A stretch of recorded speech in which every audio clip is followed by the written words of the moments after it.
Good evening, everyone, and welcome to our regular council meeting of July 8th, 2025. It is now 5:33. I call the meeting to order, and I would ask the clerk for the roll call, please. Mayor Sidney. Present. Reevimo. Present. Councillor Legree. Present. Councillor McWhorter. Present. Councillor McDonald. Present. Councillor Cebulski. Present. Councillor Andrew Dick. Present. Mayor Sidney, we do have quorum. Thank you. Our land acknowledgement. As we gather, we would like to acknowledge on behalf of council and our community that we are meeting on the traditional territory of the Algonquin people. We would like to thank the Algonquin people and express our respect and support for their rich history, and we are extremely grateful for their many and continued displays of friendship. We also thank all of the generations of people who've taken care of this land for thousands of years. Can I please have you stand for O Canada?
Any declarations of interest? Hearing and seeing none. Moving on to, there's no public meeting, no delegation, no presentation. Any announcements or community events? Councillor Legree. Through you, Mayor Sidney, I just have two announcements. Just want to share that the Renfrew OPP officers will be helping children learn the joys of fishing during the Kids, Cops, and Canadian Tire Fishing Derby, which will be held this Saturday from July 12th from 9 till 12 noon at the Cobden Boat Launch. Registration starts at 8:30, and just look for the OPP tent. Also, just want to remind everyone the music in the square and the heart of Renfrew Market started last Friday night. The event will run through the months of July and August with music set up at Low Square and vendors displayed along Railway Avenue. Great list of performers and lots of vendors have registered, so definitely worthwhile to check out. The market opens at 4:30 and music starts at 5 p.m. Thank you. Any other announcements? Hearing and seeing none. We'll move over to Committee of Adjustment. That the Council of the Town of Renfrew resolve into the Committee of Adjustment for the purpose of holding a public meeting to consider minor variance and consent applications. Mover, please. Councillor Legree, second by Councillor McWhorter. Any questions? All in favor? We are now in Committee of Adjustments. We will now declare the Committee of Adjustment and public meeting portion of this agenda open. At this time, I will ask staff to read the recital and provide their report on the matters being considered. Director Weathers, it's over to you. Thank you, Mayor Sidney. Am I audible? Yes. Thank you. The purpose of this meeting is to obtain public comments on the applications on the agenda, to make a decision on the applications in accordance with the Planning Act requirements. Applications for minor variance are considered strictly on the basis of the 4 tests established by Section 45 of the Planning Act, which staff evaluated in their report and recommendation on the matter. There are also 2 applications for consent. These are considered strictly on the basis of the criteria under Section 5124 of the Planning Act, as well as on the basis of applicable policy, which staff evaluate in the report and recommendation. Any and all comments and information submitted, whether orally or in writing, including any identifying information, becomes part of the public record and could be made publicly available at any point, including on the town's website and other electronic forms of publication in accordance with Planning Act requirements. Before speaking, anyone providing comments is asked to clearly state their name and address for the record, and to provide their contact information on the sign-in sheet with the recording secretary following the hearing. Only the applicant and specified public agencies may appeal the decision of the town on the matter in accordance with the instructions on the notice of decision issued following this hearing. There are specifically no third-party appeals permitted under the Planning Act. And Mayor Sidney, I can confirm that the required notice for all applications on the agenda was given in accordance with the requirements of the Planning Act. Thank you.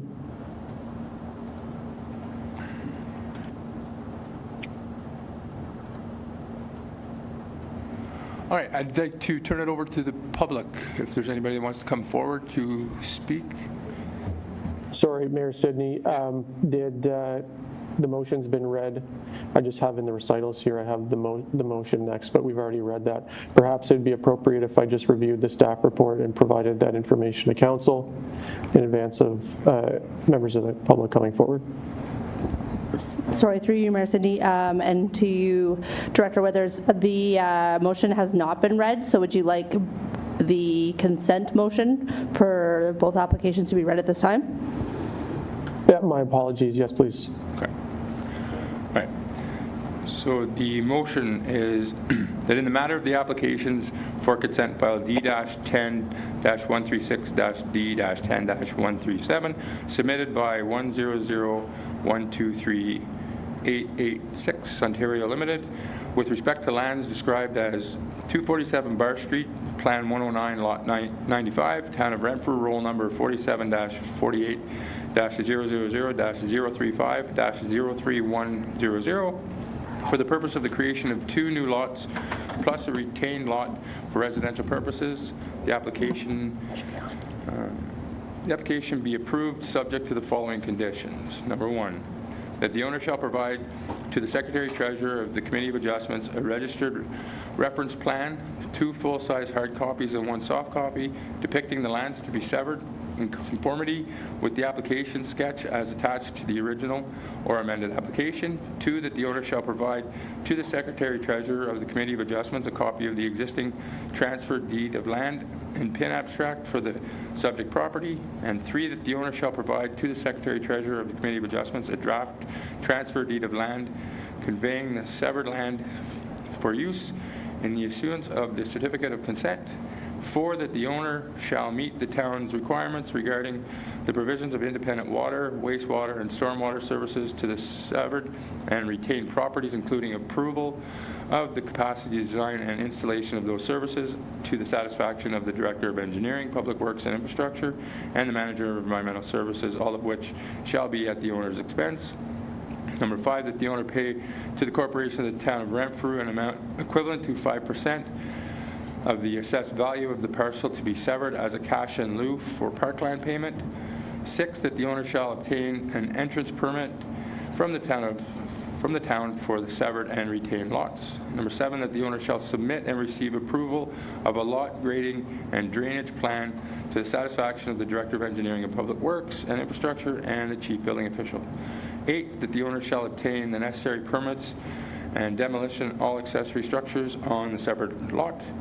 9, that the owner shall relocate the existing parking areas serving the existing dwelling onto the retaining lot. And 10, that the owner shall enter into a development agreement with the town addressing the requirements of the County of Renfrew in respect of the Algonquin Trail to the satisfaction of the Director of Development and Environment. Mover. Councillor Degree, second by Reeve Emo. It's now on the table. Director Withers, do you want to give a report first? Yes, please, and apologies for that lengthy recommendation. No problem. Okay, so the subject applications, as noted, are with respect to lands known municipally as 247 Bar Street at the corner of Bar and Quarry. The proposed development is for the creation of 2 residential lots, both of which will be fronting on Quarry Street, with lot 1 being a corner lot of 28.65 meters on Quarry Street and a total lot area of approximately 0.08 hectares. Lot 2 is proposed to have frontage of 37.8 meters on Quarry Street and have a total area of also approximately 0.08 hectares. The retained lot will be triangular in shape and will have frontage of 62.77 meters along Bar Street, the depth of 47 meters, and its total lot area of approximately 0.15 hectares. The retained lot will contain the existing dwelling, as well as a relocated parking area serving the existing dwelling. Of note, the proposal does involve the demolition of the existing detached garage on the property. Based on available information, the existing single-family detached dwelling is approximately 5,800 square feet in area, built circa 1890, and the detached garage is approximately 590 square feet, built circa 1966.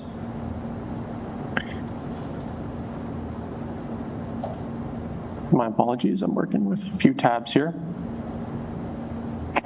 In terms of applicable policy,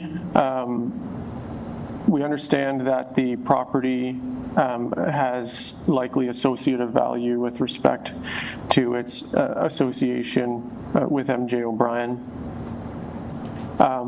The dwelling itself has undergone some alteration, including additions, and based on available information, we understand fairly significant interior alteration. The dwelling currently contains 4 residential units. Based on available information, there is a desire to increase that to 6 units, which is permitted as a converted dwelling under the zoning bylaw provisions. The property is not listed on the town's register of heritage properties, either as a non-designated property or as a designated property under Part 4 of the Ontario Heritage Act. What this means, practically speaking, is that the property itself retains no protection from development of this nature. The exact heritage elements or attributes of the property would need to be identified, and specifically they need to be identified prior to a development application coming forward. Tribunals and courts have held that it is only the requirements that are in place at the time an application is made that apply to a development. So municipalities, and this has happened on occasion where municipalities receive an application and wish to look at designating a property after the fact, and that is unfortunately not an option. The exact nature and extent of cultural heritage value would be determined based on evaluation by a cultural heritage planner who prepares a statement of cultural heritage value or interest, undertakes a heritage assessment of the property, and confirms whether the property meets one or more of the criteria under the regulations of the Ontario Heritage Act, and then that moves forward on the basis of the findings of that study. But as noted, the property is not protected under the Ontario Heritage Act. It does not benefit from listing as a non-designated property or as a designated property.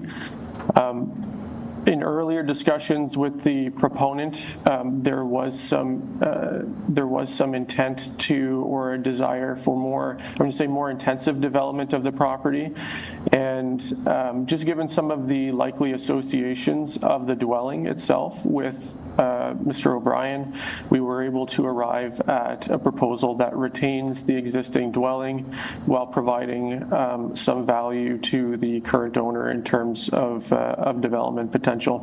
And just given the size of the lot, it's likely appropriate for this site. In terms of the zoning of the property, the proposed lots meet the requirements of the zoning bylaw. There is no relief required.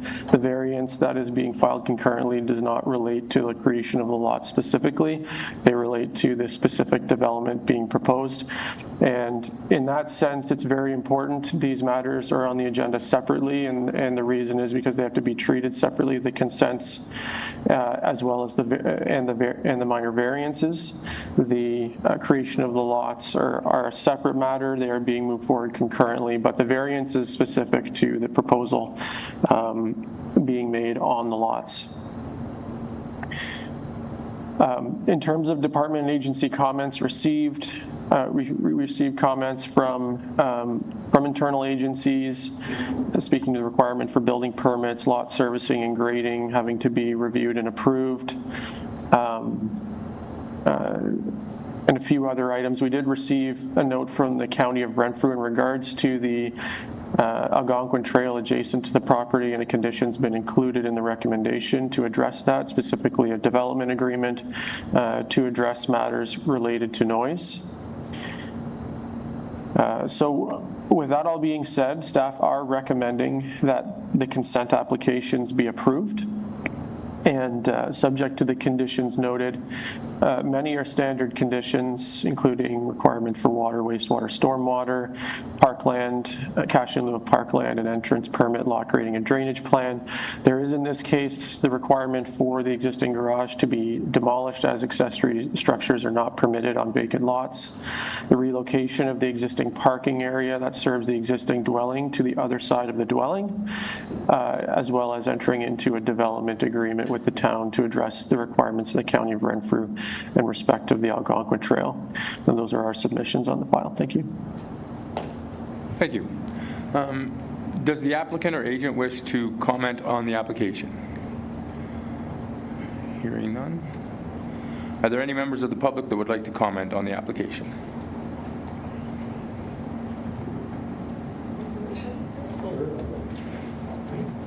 Just state your name, address, and make sure the green light's on.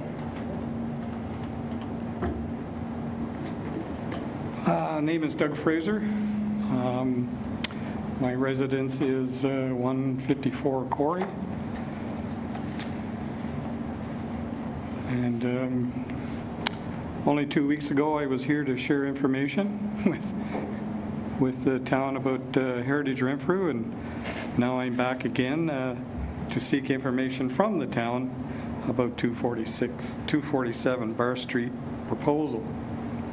I'm here as one of the neighbors, adjacent neighbors only, and as I'm the owner of the property at 250 Bar Street and 154 Corey.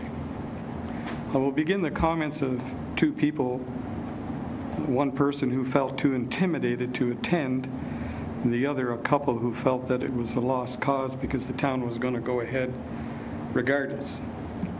Both are tenants in the neighborhood and have asked me to pass on their comments. The first person was unhappy at not receiving any notice of proposals. When I explained that only adjacent property owners receive notice, the person responded, "I live here and pay property taxes through my rent and deserve to be notified." Upon viewing the drawing and discussing the changes that will occur, the person became quite upset. The other, a couple, expressed the same frustration of having no idea that such a development could have proceeded this far and the speed at which it was proceeding. They were unhappy with the fact that after moving in the neighborhood and paying good rent to enjoy the surroundings, the trees, the wildlife, the quietness, now they have to look at two large buildings with cars and parking spaces and no trees. Food for thought.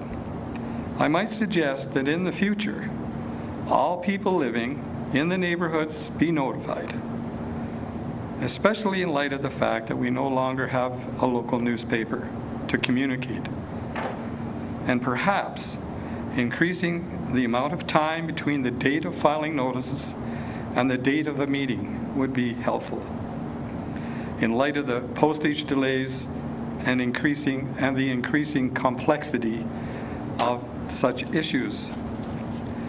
Now some questions concerning clarity as to some of the words and technology and phrases used.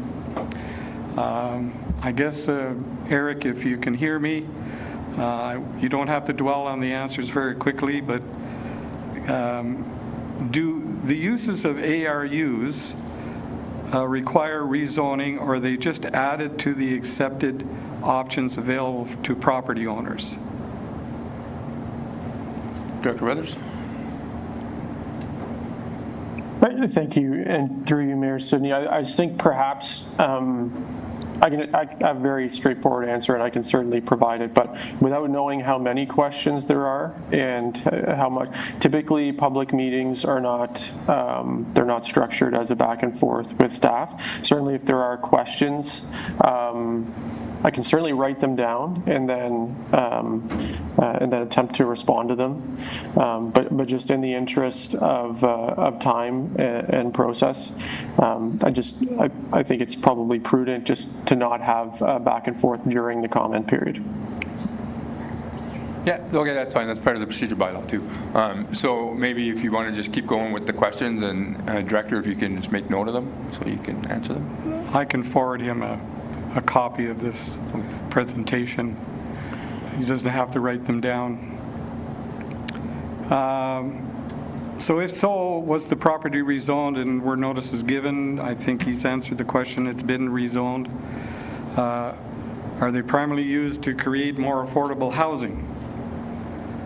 Next question. What is the difference between 4 semi-detached dwellings with 2 ARUs per side for a total of 12 units, as quoted in the notice, and 2 apartment buildings with 6 apartments each?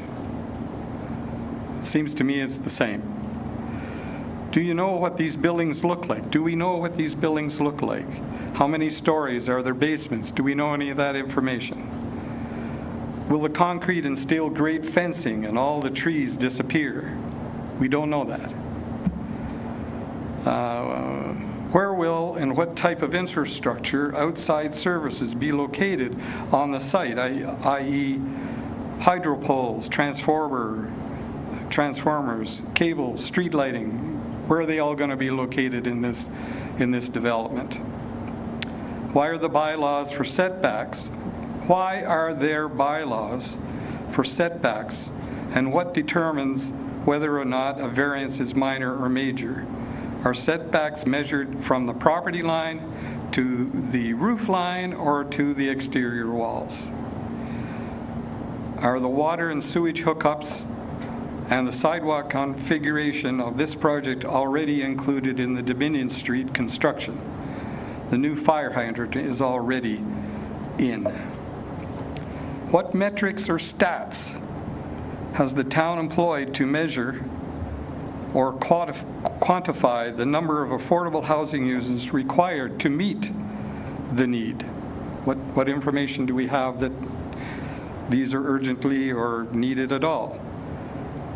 Now, I'd like to review the attached preliminary plan drawing and again, just ask for some clarification as to what some of the things on the drawing are meant to be. There's no legend to this drawing that was handed out. I have no idea what all these little things are. The photocopy also did not transfer to paper very well, and it was very difficult to see the measurements. So I consider that a deficiency in the notice. The retained lot. A new entrance will be established on the lower Bar Street and will serve 6 cars coming and going, correct? That's pretty obvious, I think. The current entranceway facing Bar Street on the front of the existing structure is not shown. Does that mean it's closed? There is one there now. There is no side yard setback shown on the south side of the existing structure. Certainly not anything that has any, I think it's less than a meter or something on the drawing here. Why not? Lot 1, a second new entrance, exit, will be established on the lower Bar Street and will serve 2 cars coming and going, correct? Yes.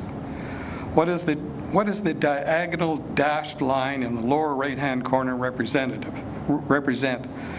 What is the dashed line in the middle of the new buildings? Is it a ridge line of a roof? Don't know. The two new entrances and exits will be established on Quarry Avenue and will reserve 4 cars coming and going, correct? Yep. Lot 2, 2 new entrances and exits will be established on Quarry Avenue. One will service 2 cars and the other will serve a driveway of 4 cars parking, coming and going, correct. These 3 new entrances on Lower Bar Street were none before. And 4 new entranceways where there on Quarry where there was only 1 before. Okay. Now my own concerns about street congestion and safety. 12 parking spaces for 12 units will mean street parking for second car renters, renters using allotted space for a trailer or an ATV, 4-wheelers, etc., and any visitors. All of those in that category will have to park on the street. Where are they going to park? Lower Bar Street is too narrow for any street parking, especially in the winter. Upper Bar Street with parking available on both sides will be a choice. Quarry Avenue with only parking available on one side will be problematic. Parking on Quarry east of the intersection will be very restrictive due to the entrances, the new entrances and the old entrances, and the proximity to fire hydrants and corners. You'd be lucky to get 2 or 3 cars off-street parking there. So the west of the intersection will be, again, really the only other choice. B, Bar Street is a main thoroughfare for school buses and access for travel to Veterans Boulevard and Highway 17. This traffic will encounter more vehicles exiting onto Bar Street. Likewise, these buses will encounter more vehicles traveling across the intersection that are exiting from parking areas on Quarry East.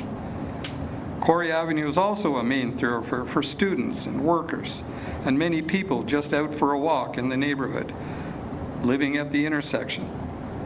I observe on a daily basis 20 to 30 students to and from RCI during the school year, 10 or more so workers to and from Raglan Street year-round. And people out for a walk to the trees and the view of the stately homes come from all over town. When was the last time a traffic study was made for this neighborhood? Streets and the intersection will become more congested and more unsafe. Stormwater, you've already addressed that. There's going to be some sort of stormwater management plan. Didn't know that. General aesthetics. Will the property owners be responsible? Will the property owner be responsible for snow clearing and removal from all 18 parking spaces and driveways? Don't know that. Will each apartment unit be placing garbage for collection on the sidewalks, or in a collective pile on the sidewalks, or in a large garbage bin located from street view and be removed by private agents? The removal of all the trees will mean less shade. These trees have been providing cooling effect on surrounding buildings for decades. These are tall trees. The good that comes from having trees and green space for the environment, like carbon absorption, and the benefit to those living that immediate environment is without question. The loss is not good. Rents and market values. As one of the landlords, I fully expect this project will have a negative effect on rents that potential tenants will be willing to pay to live in a new environment with the proposed changes, like the increase in traffic and the addition of 2 very large buildings. Less rent means less market value. The historic value of Millionaire Corners, as we all know it, will be diminished. The design of 4 dwellings with 3 apartments in each will most certainly not be compatible with the 4 other existing dwellings. Surely the town will impose some requirements on whether and whatever is built will maintain the historic nature of the neighborhood. And on that note, I'd like to comment on something that I just learned tonight regarding a report read about the historical value presented by town staff. The reference to the property as not being on the list of designated or non-designated properties is obviously way out of date. Heritage Renfrew has 17 or 18 properties that are listed as historical value, historical properties, and it's been that way for decades. We have that. I don't know why that is put out there as accurate. Major variance or minor variance. This is not a minor variance. It is a major deviation from the reasons why the minimal setback restrictions were created in the first place. This will be a major change to this neighborhood, and the current bylaws so if the current bylaws no longer represent a minimum standard for development the town wants, then amend the bylaws. The precedent set by this development will draw more developers to do the same. Wait for sales of larger lots wait for the sale of larger lots coming for sale, and rely on the bending of the rules on applications for minor variance for their success. While I am in favor of intensification, these proposals are just overkill. It is intensification no matter what the costs, and there are a lot of costs. The entire neighborhood has already undergone continuous intensification over the years. All vacant lots have been filled. Stately homes now have apartments. Even some single-family homes have added apartments. The neighborhood is already dense enough. On 2 service lots, I urge the town to make use of alternative forms of intensification, or at least use semi-detached buildings housing ARUs that conform to the existing setback bylaws. And are there no other locations being better suited for this type of proposal? What about the old filtration plant property? What about the property on Lisgar Avenue that was recently rezoned? And not having enough time, I would have done a survey of a whole bunch of other properties. There's got to be other properties out there that are more suited for this development. Thank you very much. Thank you. Any questions?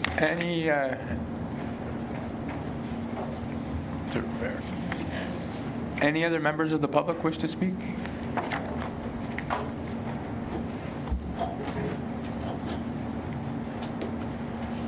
Please state your name and address, and make sure the green light's on. My name is Dan Donahue, and I live at 148 Elk Street in Renfrew, and I'm one of the directors of Heritage Renfrew, and I had the pleasure of addressing council a couple of weeks ago with Doug. And on this current issue, by the way, I want to thank everyone for letting me speak again. Our concerns at Heritage Renfrew on this project involve the severing of the 2 lots and the erection of the 2 buildings that would each contain 6 apartments. And of course, the existing building will remain and house 6 apartments. We're concerned with this increase of density of residential housings, and it appears the proposal as presented could overwhelm the corner on Quarry and Bar. The construction will eliminate much of the green space and all of the trees bordering the street. The exact appearance of the new buildings remains unknown at this time. To preserve the historic appearance of the neighborhood, the town would have to place restrictions on the design and materials used for the facades. The notices for this were not posted on the town's website, so only through word of mouth has anyone been aware of this development with a very short timeline to respond. Notices were sent by mail to the 5 adjacent property owners, but not the 10 tenants who live at 2 of the properties. The current proposals will have negative impacts on the historical value of Millionaire's Corners, affecting those living in the neighborhood and the community of Renfrew as a whole. The construction of 2 large buildings with 12 units will significantly alter the character of the area. Millionaire's Corners is the highlight of Heritage Renfrew's walking tour number 1, which is this document here. And I have brought copies of the walking tour for the members of council. You'll be getting it in your mailboxes, so you can take a tour of the area if you want. The walking tours showcase the impact of Renfrew's major players in the historical development of the town, and M.J. O'Brien was one of the most prominent. He was responsible for building 3 of the 4 homes on the corners. He raised his family and resided at 247 Bar until his death in 1940. M.J. O'Brien's been honored by the town and others in many ways: O'Brien Park, O'Brien Road, O'Brien Theatre, O'Brien Apartments, and of course the NHL Birthplace Museum. It's the position of Heritage Renfrew that a slower, more thorough examination of the consequences should be considered that includes options for maintaining the historical and environmental aspects of the intersection and street and respecting the legacy of M.J. O'Brien. Thank you. Thank you. Any other members of the public? State your name and address, please. Hello, my name is Julia Lowton. I live at 157 Renfrew Avenue East, so I'm right across the street. I'm on the corner of Renfrew East and Bar. I'd just like to say that I fully support all of the comments and issues that were raised, and they were 99% of them were on my list, so I won't bear repeating them, as I think everybody heard them fairly clearly.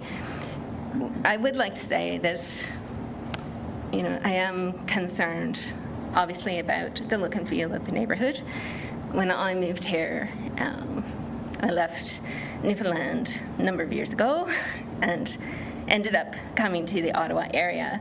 I had plenty of places to pick from to move, and I chose Renfrew because I did not want to live in Canada or anything that looked like Canada. And since this evening, I will be honest, quite disappointed that there's nothing here with regards to the potential proposed look and feel of the structures that are going up, because that is a major concern of ours. And I just feel very strongly that when I came to live here, I took a really good look all around Renfrew, and I specifically chose the home that I did for the purposes of the green space, the quality of the neighborhood, the quiet of the neighborhood.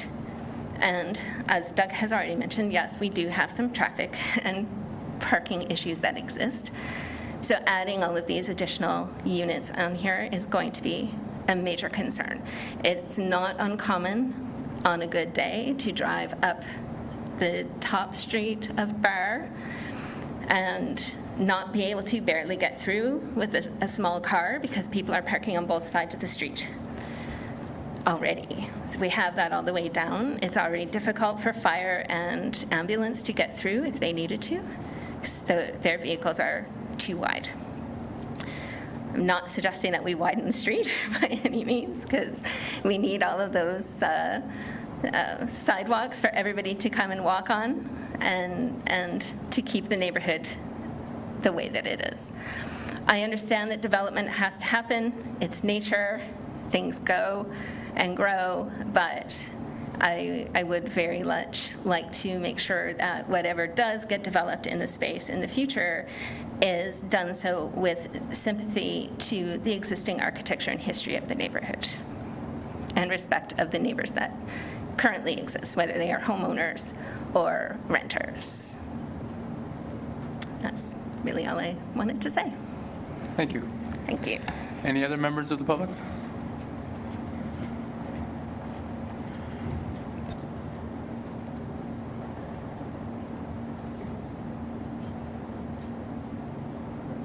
Seeing as there's no more questions from the public, are there any questions from the committee members? Councillor McDonald. Thank you, Mayor, through you. And thank you, the three of you, for coming up and presenting. Really appreciate that. And I guess this is directed towards Director Withers.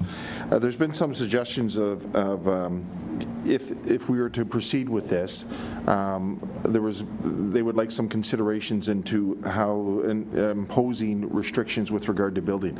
But I'm under the impression that the town, if it did proceed, we can't give guidelines to what we're looking for in terms of changing the look of the neighborhood along those lines. Please, for your comment. Director Withers. Thank you. Yes, through you, Mayor Sidney. So prior to the provincial government's move to eliminate architectural control as one of the requirements that municipalities could impose under site plan approval process, these types of developments, if they were to be of a certain density in unit count, may have been subject to site plan control, and there would have been potentially some ability to regulate architectural control through that. I would say that it's unlikely that semi-detached dwellings with ARUs would typically meet that standard in most cases. More recently, the provincial government has removed that ability to even require the submission of architectural elevations and the control of any aesthetic elements of buildings. So you're quite right, Councillor. Thank you. Any other questions, Councillor McWhirter? Your Mayor, for Director Withers. Is there anything else in that neighborhood that's similar to the building that they're looking to build that would be of the same design? And they mentioned, Renfrew Heritage mentioned heritage. Is that building itself a heritage designated heritage building, or is it just a heritage issue? Director Withers. Thank you. Through you, Mayor Sidney. So in terms of the character of the area, the intersection itself is characterized by quite large estate homes on large lots. Further afield from the intersection, you have smaller, more typical urban lots with single detached dwellings, in some cases with apartment units within them. So while at the intersection, the proposed lots would be atypical for the intersection itself, in the more immediate neighborhood, you do see a similar lot fabric. These will, of course, be much newer dwellings. Additional residential units are a more contemporary concept, a more contemporary requirement, actually, of the provincial government. And so it's unlikely you'll see anything exactly like them, but certainly the lot fabric exists in the area. With respect to the heritage designation of the property, as noted, and this isn't to speak to any of the records of Heritage Renfrew. There's likely copious information available with respect to the property that Heritage Renfrew has. But my comments are specifically with respect to its status under the Ontario Heritage Act. And so the only thing that that the municipality has influence over with respect to property exists in terms of its heritage attributes are the powers provided under the Ontario Heritage Act. And the property currently has no status under the Ontario Heritage Act in that regard. Any other questions from the committee? Councillor Anderdick. Thank you, Mayor Sidney, and through you. I just have one question. I'm assuming that the procedural bylaw or protocol and all this, so it's been stated a couple times tonight by the public that residents who reside in these buildings weren't notified. Can we explain why somebody that was living in the dwelling wasn't notified? Director Withers? Thank you. Through you, Mayor Sidney. So the Planning Act requires for all Planning Act applications that notice be delivered to the registered owner of the property. In most applications, it is a 120-meter circulation requirement. For minor variance and consent applications, it's a 60-meter circulation requirement. In addition to mailed notice, there is a sign that is posted along the frontage of the property that would have been there within at least 14 days. I can confirm that it has been in place. We did ask the owner to kind of relocate it so it is as visible as possible on the property, but the requirements of the Planning Act have certainly been met. Yes, unfortunately, the Planning Act does not provide for circulation to tenants of properties. But the idea is that the posting of notice on the property should address the informational needs of area residents. Thank you. Yep, follow up. Thank you, Mayor Sidney, and again through you. So when Director Withers says Planning Act, is the Planning Act our Planning Act, or is it the Ontario Provincial Planning Act?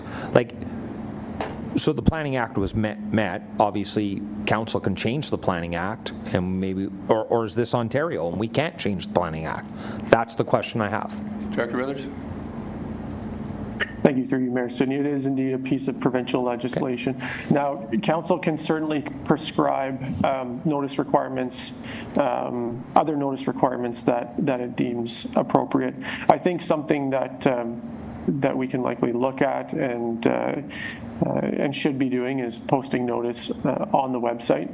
And we've had some recent discussions about that, and we're going to likely move in that direction just from the perspective of modernization.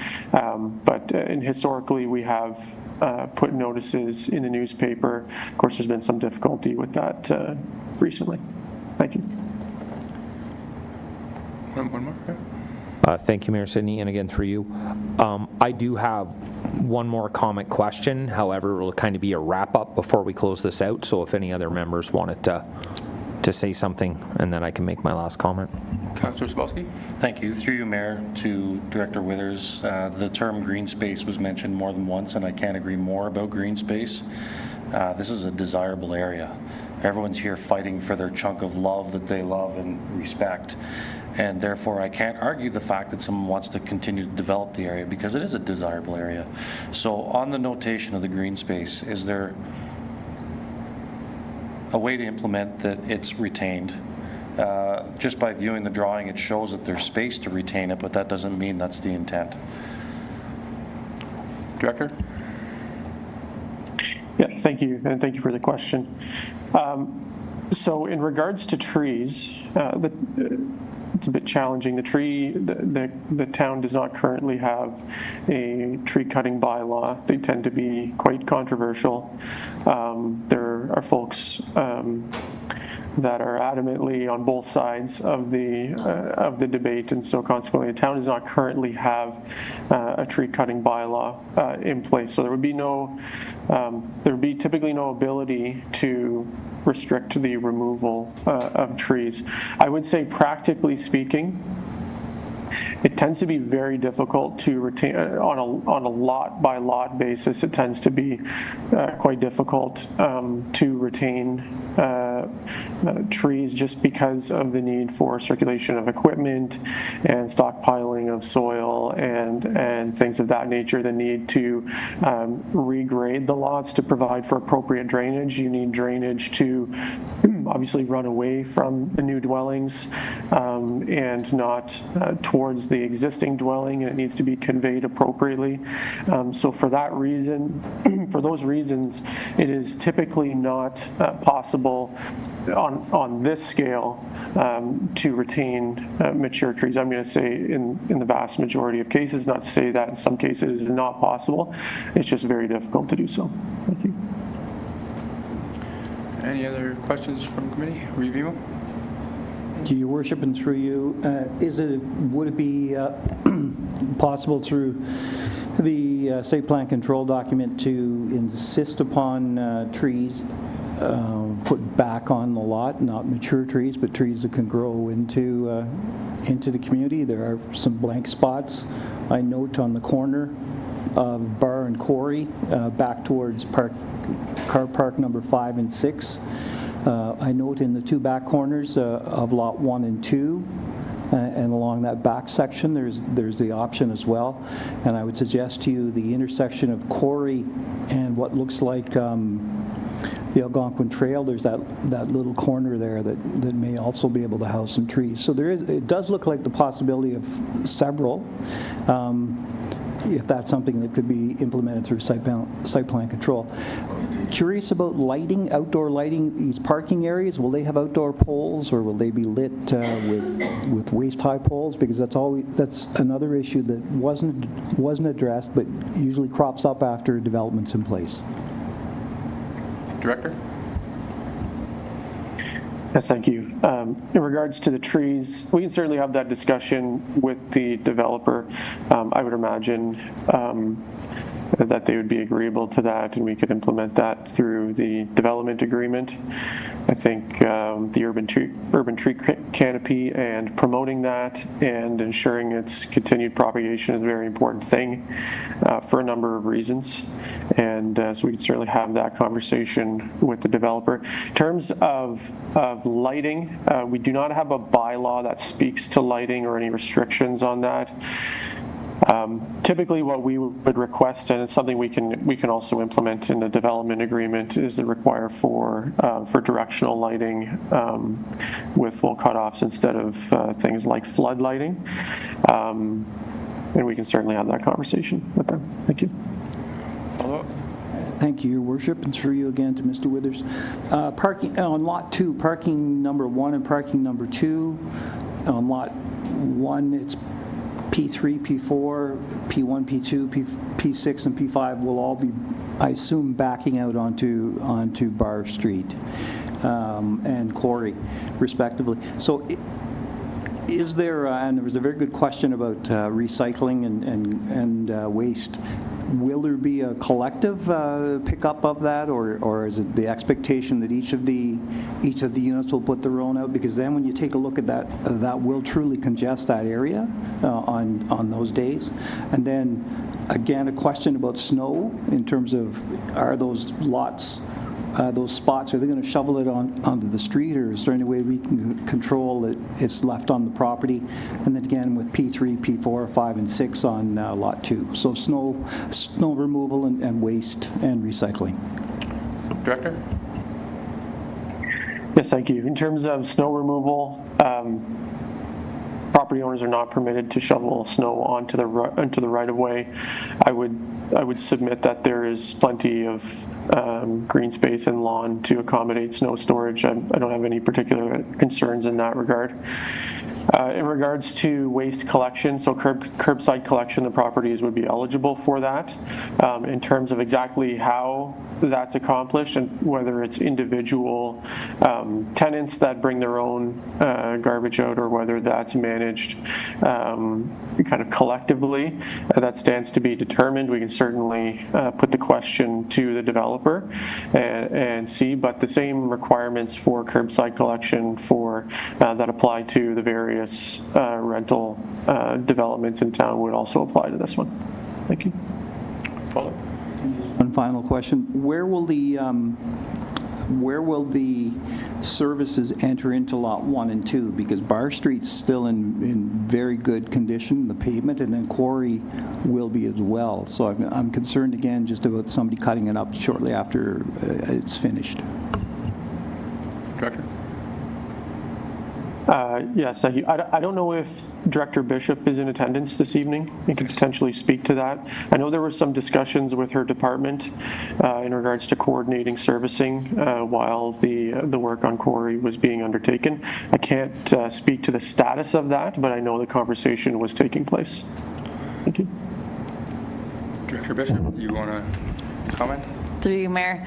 So Currently, there's the first base lift of asphalt down on Quarry in that section. Dominion is still under construction right now, so there have been a few conversations with the property owner, but at this point, nothing has been determined for servicing.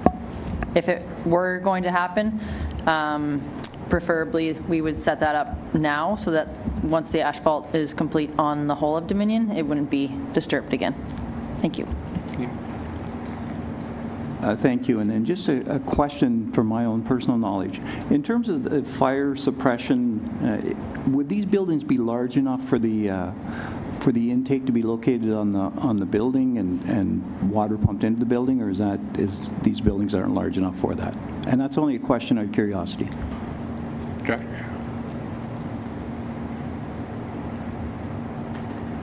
Sorry, that's to my attention? Yes. Yes, unfortunately. Yeah, okay, thank you.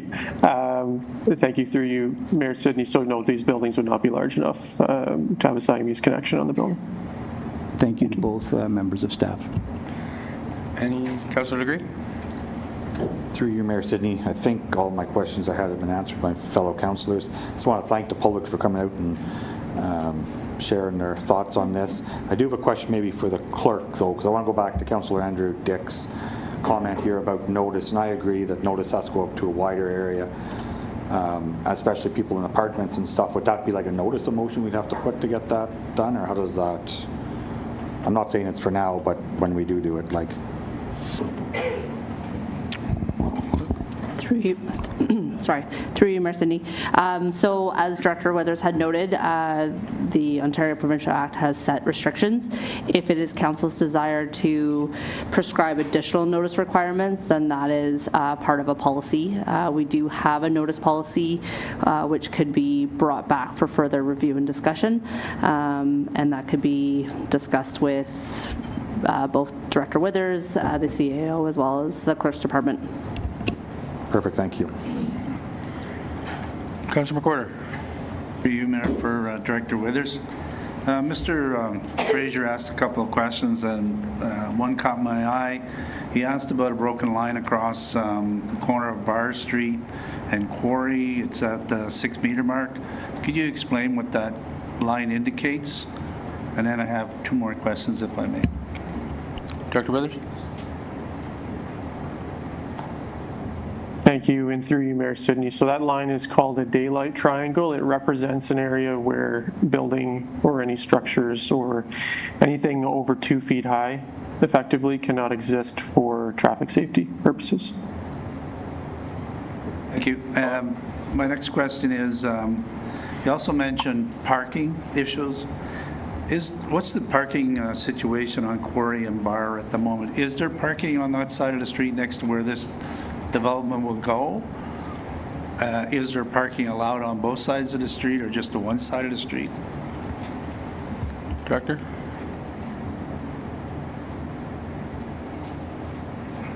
Thank you, through you, Mayor Sidney. So I can't speak to the current situation with on-street parking. Just a quick visual of the street does not appear to have any signage. It would seem to indicate that that there are no restrictions currently. I could stand to be corrected. However, in regards to parking, the province has specifically addressed parking with respect to residential units or ARUs, and they've stipulated that municipalities cannot require any more parking than 1 parking space per dwelling unit, and that is considered by the province to be sufficient, and that overrides any zoning or any other instrument that municipalities put in place. So in that regard, the proponent has met the requirement for 1 parking space per dwelling unit. Thank you. Any other questions? I have one before you did. So, Director Withers, just out of curiosity, with your professional experience and knowledge, should council say no to this and the developer or owner goes to the tribunal, what is the likelihood that they will win? And what happens to the municipality if that's like, do we get in trouble for, how does that work? Thank you for the question, through you, Mayor Sidney.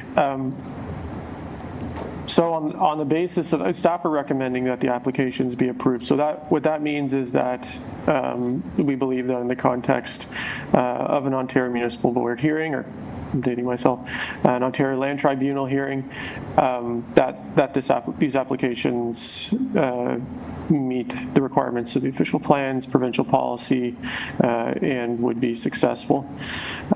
In the event of an appeal, the municipality be required to defend its position. Staff are recommending approval, so therefore staff would not be able to defend the town's decision in that matter. The town would be required to retain consultant services in defense of its position. It would be required to procure legal services in defense of its position, and there would obviously be quite an amount of time in order to dispose of the matter. Typically, it's a matter of cost and time, and in this case, I think what staff are suggesting is that appreciating all of the comments and concerns that have been raised, and they are very common concerns that are raised when it comes to infill development, that on the basis of policy and the province's direction, that these applications should be approved. Thank you. Thank you. Councillor Sabowski. Thank you. Through you, Mayor. I guess the question I have that's burning is, how far can we ask the contractor to show us what the next steps are before we have to give them approval? Is this what we get to see and we need to move forward, or can we ask to see what the next steps are before we grant approval for this type of project? Director Withers. Thank you, and through you, Mayor Sidney. So again, municipalities are not permitted to require any kind of architectural materials to be submitted along with applications. So more recently, municipalities are getting site plans. The site plans show the location of buildings. They show the location of amenities like parking and things of that nature. But aside from that, provided the proposal complies with the zoning bylaw, except for any relief that is requested either through a zoning bylaw amendment or a minor variance, the municipalities can't require anything beyond that. Thank you. Any other questions from the committee? Councillor Anderdick. Thank you, Mayor Sidney. And through you, so I'm going to make a comment because this wasn't part of it, but Director Withers just kind of said something. So I'll just be honest and blunt, I don't even know why we're here. Because if we vote this down, he just told us flat out it's going to go through. So whether we vote yes or no, it's going to happen because the developer will go to the tribunal and the tribunal will be in favor of it. So I don't even know why council's sitting here debating it. Like that comment just blew my mind. We just sat here for an hour and listened to the public give their piece. We've asked 100 questions. Bottom line is we don't have a say, even if we vote no. That's frustrating. Anyways, I do apologize. I wanted to say that comment because the public have come out here. So here's the question I have for Director Withers. So we've debated this tonight. If we vote yes tonight to move forward on this project, do we vote yes, or is it like committee of the whole, Mayor Sidney? So if we vote yes tonight, okay. So if it pleases, I really think there's a lot of, regardless of how we vote and regardless what the government's going to do, I think there's a lot of unanswered questions that council, I've listened to my fellow council members. A lot of us are very uneasy with a lot of the questions. I think we have a lot of questions that we want answered. We have the public here. We have Director Withers that is going to get some questions. I would like to put a motion forward tonight to just table this until after the summer break. That's going to give Director Withers 5 weeks, roughly, to answer some of the questions. There's 7 councillors here that may want to ask some questions to the public, may want to ask some staff members. Again, this is just my wish. I'd like to table it. However, I need a seconder and we need a vote in favor. I'm going to turn that over to Director Withers for a minute because I think there's timelines. Okay. Thank Thank you. Through you, Mayor Sidney. So yeah, there are timelines to be aware of when it comes to minor variance decisions. They are a quick turnaround. Specifically, council is required to make a decision on them within 30 days of the application being received, which is why the notice period for variances is actually 10 days to the public in advance of the hearing. And because these are concurrent applications that include severance or consent applications, those are 14 days. So the notices were published no less than 14 days in this case beforehand. Because of the 30-day requirement for the minor variances, if the matter is deferred, we will certainly be taken beyond that. The exposure in that case is that the applicant could appeal the matter to the OLT for a decision. It's hard to say what the risk of that is, but certainly leave that in council's hands with that information. Thank you. Councillor Renfrew. Thank you, Mayor Sidney, and through you. Isn't that convenient that we're going on a 5-week break and this was brought to us tonight? I'm not okay with this. I'm not okay how this played out. Like, the staff knew it was 30 days, and they're bringing this to us when we're going on our summer break. I'm not in favor of this. I don't like how this played out. I'm not prepared to make a decision on this tonight. I'm all for building apartments. I'm all for building houses because we need them, but I'm not comfortable with how this played out. I'm not voting in favor of this tonight. Thank you. Any other questions from the committee? See you. Through you, Mayor, to council and to public, just to make a clarification, staff don't necessarily get a choice sometimes of the timing of these meetings. Is we have to pick a council meeting that is within that 30-day time period of when we receive the application, and with enough time to meet that 14-day notice period. So sometimes staff don't actually get a say as to whether it's this meeting or wait until August, because if we've already received a completed application in June, our countdown is already starting. So just for clarification for the record. Councillor Renfrew. Thank you. Through you, Mayor Sidney. All right, I'll debate. Then we need to put this off for a couple weeks and we have a special meeting. I'm not okay making a decision tonight on this. Even though we don't have a choice, if we all vote no, it's still going to go through. It'll be an appeal and we'll have to pay a whole bunch of money. I don't have the answer, but I know I'm not comfortable with getting this information 4 days ago. And you're asking me to make a huge decision on something that obviously there's a lot of questions that need to be answered. So I don't know how my other councillors feel, but I can tell you I'm not comfortable. Director Withers, I noticed you had your hand up. Yes, thank you. Through you, Mayor Sidney. Just to echo the comments of the CAO, so staff did receive the application within the window of having to deal with it at this time. Unfortunately, staff don't have, we have no control over when applications come in or when people purchase properties, and that's self-evident. But I just want to assuage any concerns that this may have been somehow intentional. We only became aware of the concerns on this application today. I've received 2 emails from members of the public indicating that they were going to be in attendance at the meeting. Staff were not made aware of these concerns in advance. The notice, posted notice, and the mailed notice does specify, provide contact information for town staff, and is definitely welcomed for members of the public to certainly reach out to town staff with questions and comments, and ideally those are included within the staff report and addressed.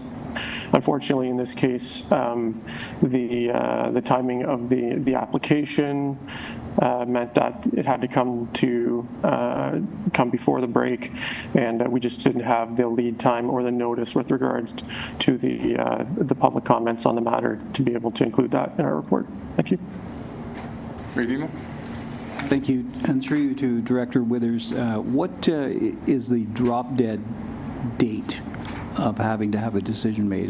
Does it have to be tonight, or are we looking at 3 days down the road? And for me, then, that becomes the question of how much more can I learn in 3 days? But I'm curious about the date.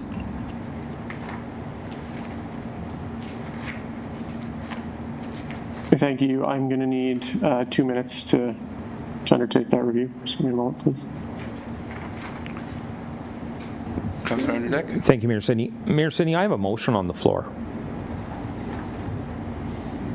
I'm just wondering what happened with that motion. And I believe I had a seconder. Clerk?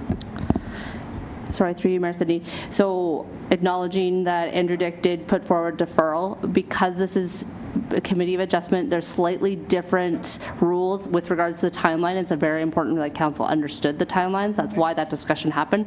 I'm just looking to clarify something, so I need a moment as well. So to the mayor, we could call a recess for a second, for 5 minutes if we need to, or if council is willing to just sit there for a second for Director Withers to find an answer and for me to find an answer. All right, so let's recess until 6:50.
Welcome back, everybody. I do want to acknowledge Councillor Andrew Dick's motion that was seconded by Councillor McDonald, the deferral. So before we enter into a debate, I don't know if Director Withers has found the timeline of when the 30 days is up. Thank you. Through you, Mayor Sidney. So the application was received on June 5th. It was deemed complete on June 9th, which put us out of range for the June 24th meeting due to agenda timing requirements. So we are essentially exactly on the 30-day mark with this meeting. So any deferral is going to take us beyond that. Again, the risk of an appeal is unknown. Often applicants will just allow things to proceed. Certainly the exposure is there, but it's something for council to be aware of. Thank you. Councillor Legree. Through you, Mayor Sidney, I just want to make a comment that it's very easy for us to sit here and trash on staff, but staff is just following what's been brought down from the higher ups, like the government. This is where the issue is. I agree with Councillor Andrew Dick. We're sitting here tonight for an hour and a half, and we don't, at the end of the day, we don't have we have a choice, but we say no, they fight it, it's going to cost us more money, which is crazy. But it's not staff here in this building. It's a lot higher than that the problem is. And it's sad that it's came to this. Anyway, I just wanted to make that comment because I want to make sure people understand. So thanks. Councillor Andrew Dick. Thank you, Mayor Sidney. I'd like to make a comment myself. I'm not trashing staff, and I am representing the taxpayers of Renfrew, and if that's the way I feel that this came out the wrong way, I will say it. And I'm not trashing staff. I'm making a simple observation because I represent the taxpayers. And so if I feel something's wrong, I'm going to say it on their behalf. And I feel this was handled wrong. Now we're being told tonight's the night we have to make a decision on this. So we'll leave it at that. And if we have to vote on this tonight, obviously, well, the motion's on the floor to defer it. Okay. So obviously we're going to have to debate and vote that. So let's debate and vote that. Thank you, Mayor Sidney. Okay. Anybody want to comment on deferring it?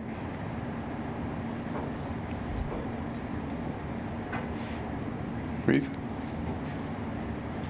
Okay, so this is going to stray a little off of it, but it'll influence how I vote. Mr. Withers, through you, Your Worship, to Mr. Withers, after this, the next thing for you is would be, should council agree to it, is to work on the site plan or whatever the document is. Is there any other, at that point I don't believe there's any role for council. It becomes a matter of planning and water runoff and all of those things that you folks need to answer. That's correct. Through you, Mayor Sidney. Okay. Councillor McDonald. Thank you, Mayor, through you. But it is an option with number 3 in terms of deferring it to a subsequent meeting. And I appreciate the director's comments that it may result in an appeal to the Ontario Land Tribunal. So it's not shall, it's a may result. And it is an option with regard to number 3 to defer it. Councillor Andrew Dick, to defer it, how long do you think? Thank you, Mayor Sidney. I missed that, the third option. So if there's already an option on the table to defer it, I could pull my motion on the defer because it's on there. I would ask the clerk's advice on what to do here. Should I pull my motion, or should I leave it on and we vote on it? Or I do apologize, I did not see that on the original. Through you, Mayor Sidney, I will apologize, and maybe Director Withers can help me on this. What third option? Within the report itself. Oh, within the report itself. Then that would be a motion of, it would still be a motion of council to change the recommendation right? The recommendation that is put on the agenda that was being debated is the first one. So if council wishes to proceed with another option, which is there was an option to defer within the report, then again, that is a motion on the table. So you've already put the motion on the table to defer it based on the option noted within the report. Okay, thank you, Clerk Eric, for that explanation, and back through you, Mayor Sidney. I was really looking forward to a 5-week holiday from council, but I like Reeve Emos putting his hand up. He's got an idea. Director Withers, you had your hand up? Thank you. Through you, Mayor Sidney. I believe the recommendation was moved and seconded, if I'm not mistaken. So again, not to encroach here, but my belief is that the recommendation as it's been tabled needs to be voted on. If that recommendation is defeated, then a subsequent option or motion could be tabled, including deferral. And then at that time, that motion could be voted on and passed. But the current motion that's been read and was initially tabled prior to the staff report and the public comments, I believe is still on the floor. Thank you. Clerk. Through you, Mayor Sidney. So Director Withers is not wrong in what he's stating within the report. However, the original motion that was put forward to defer was done so and introduced verbally without reference to the actual report. So without referring to any of the options in the report, if Councillor Dick does wish to and has put on the floor a motion to defer, then that would overrule and stand. It is part of our procedural bylaw based on section 19.1. Thank you, Mayor Sidney, and thank you, Clerk Eric, for that. I'd like to defer to our next council meeting, please. The next council meeting will be August 12th. Thank you, yes. Any other discussion? All in favor of deferring this to August 12th? Raise your hand. Opposed? So that's defeat. I think it was two in favor of it and 5 opposed. So that motion is defeated. So go back to the original motion. Sorry, through you, Mayor Sidney. So that motion was defeated 2 to 7, or 2 to 5, sorry, for a total of 7. So we'll go back to the original motion on the floor without making Mayor Sidney read all the recitals one more time. It was originally moved and seconded, and you can call for the vote. Okay. Yes. So question goes out to council. I know everybody always looking forward to a break, but if we're adamant about getting more information, is council open to having a special meeting in July that I can call? Or is it like, is it not wanting to wait that long? Or is it that we're voting on it tonight? Or do you want a couple weeks or a week? Review? So in short, and I don't mean to be disrespectful, if I thought it would make a difference, I would be interested in another meeting.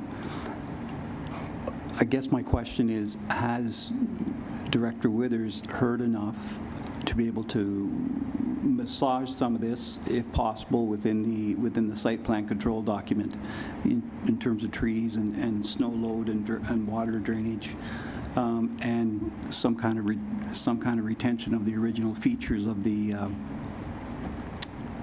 property itself? Had I a choice, a real choice, I probably wouldn't be in favor of this. I would be more in favor of one building of this size in this parcel. But I recognize that the provincial regulations have changed.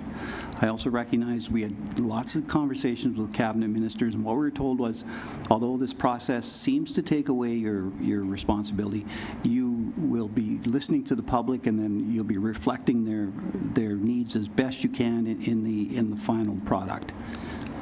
I don't buy that, but I do buy that, staff was listening, and we have to encourage the director and his staff to include as many mitigating measures as possible.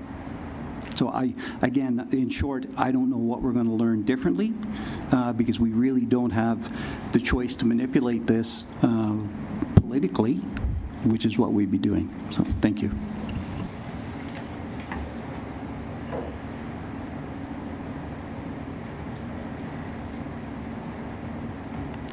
Right. Councillor Gray. Through you, Mayor Sidney. So I echo Reeve Emo's comments. It's not about having meetings. I'll have 5 meetings in July if that's what it takes, but I don't think we're going to get any more different information or anything is going to change between now and then to make anything different with this. So that's kind of where I stand with it. Thanks. Right. So the motion was read and seconded? Yep. Through you, Mayor Sidney. Sorry. You need to deal with the matter. Now you need to deal, because the deferral was lost, you need to deal with the motion that's on the table. Yes, so that, if there's no further discussion, that vote needs to be called. If that vote is lost, then council can decide on the next steps they wish to take forward. The original deferral request was defeated, so deal with the motion at hand, and then if that's defeated, then deal with how council wants to proceed after that. Right. So I'll read the top part of the motion. That in the matter of the applications for consent file D-10-136 and D-10-137 submitted by 100123886 Ontario Limited with respect to the lands described as 247 Bar Street, Plan 109, Lot 95, Town of Renfrew, Roll Number 47-48-000-035-03100 for the purpose of the creation of 2 new lots plus a retained lot for residential purposes. The application be approved subject to the conditions that were read earlier. We have a mover and a seconder. If there's no other comments or questions, Councillor Anderdick. Thank you, Mayor Sidney, and through you. So obviously, we're voting on this tonight now, and I will strongly disagree with Reeve Emos, and Councillor agrees that regardless of how many weeks or days we have, the decision's going to stay the same. I want that opportunity. I want to see the information. I want the questions answered. I don't want to rush this. Obviously, I can read the room. I've lost this battle tonight, which is super unfortunate that this was thrown upon us within 4 days. We had to make a super important decision on a residence in this town, and it's frustrating. It's frustrating that we're not going to get any more information. So this isn't about building houses and not building houses and not trees. This is about the process and how the process happened for us 7 members of council. We were given 4 days to make this decision. 4 days. So, again, this isn't about building apartments or houses. This is about the process, and this is why I'm voting against this tonight. And I would like to call a recorded vote. Thanks. Councillor Gray. Through you, Mayor Sidney, I just want, and Director maybe can correct me, but Ms. Rothwell sent this information out on June 16th, so it's now July 8th that I was able to, like, we got the information by email, so I'm not sure if I'm missing something or Councillor Dick, but is there more to this? But we get an email usually from Ms. Rothwell stating that this is coming. Is this correct, or am I wrong on that? Director Withers. Thank you. Through you, Mayor Sidney. Yes, the notices were circulated to council via email on June 16th. Thank you. Thank you. Thank you, Director. Really? You know what? I need a minute. Like, really? I just need a minute. Okay. Can we call a recess, please? Yeah, we'll call a recess for 5 minutes.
Welcome back, everybody. We do have a motion on the floor. I don't know if there's any more discussion. Councillor Andrew Dick has asked for a recorded vote. Hearing no more discussion, I will ask the clerk to call the vote.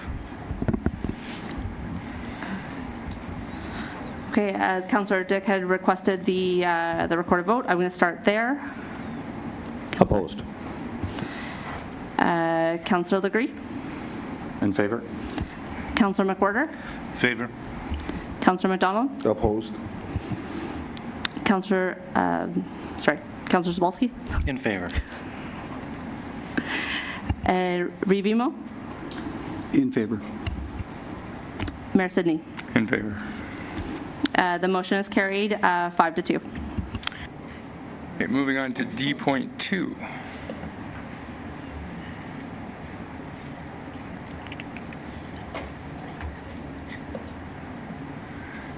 That in the matter of the application for a minor variance file D-13-66 submitted by 100123886 Ontario Limited with respect to lands described as 247 Bar Street Plan Lot 109, Plan 109, Lot 95, Town of Renfrew, roll number 47-48-000-035-03100 for the purpose of construction of 4 semi-detached dwellings with 2 additional residential units, ARUs, per side for a total of 12 units on 2 lots, a variance from zoning bylaw 46-2010 as amended by granted in accordance with the submitted application by granting the following relief.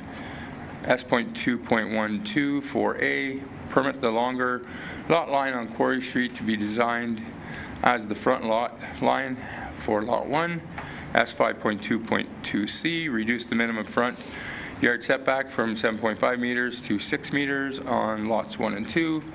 S.5.2.2D, reduce the minimum interior side yard width from 3 meters to 1.5, lot 1 and 2, and S.5.2.2F, reduce the minimum rear yard setback from 7.5 meters to 6 meters for lots 1 and 2, subject to the following conditions: that the owner shall enter into a development agreement with the town addressing the requirements of the County of Renfrew respect to the Algonquin Trail to the satisfaction of the Director of Development and Environment.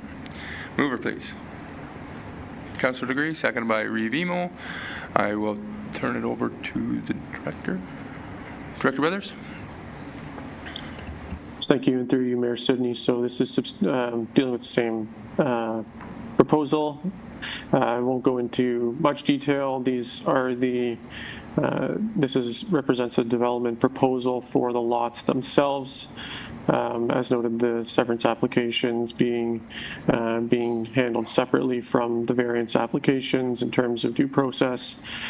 The variances are mainly required just in regards to the functional layout of the properties. So typically the shorter lot line would be the front lot line on a corner lot that is Bar Street by about a meter in this case. However, functionally, the properties front and interface with Quarry Street in both cases, so the variance is in place for the front lot line to be designated on Quarry Street for Lot 1. The consequent reductions in rear yard setback and interior side yard have been requested. Minor variance applications are evaluated in regards to the 4 tests of the Planning Act. Is it minor? Is it considered to be appropriate for the development of the lands? And does it meet the general purpose and intent of the zoning bylaw and the official plan? Staff see no reason why this application does not, on the face of it, meet those 4 tests. Consideration of the comments that have been made and the feedback received from the public. While that is appreciated, the recommendation of staff has to be made on a policy basis.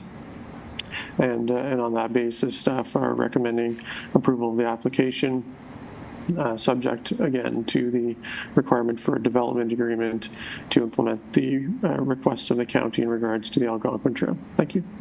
Thank you. Does the applicant or agent wish to comment on this application?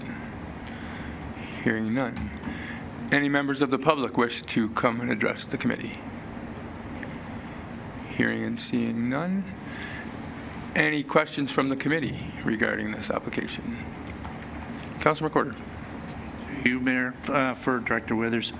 The change in the interior is 1.5 on each side.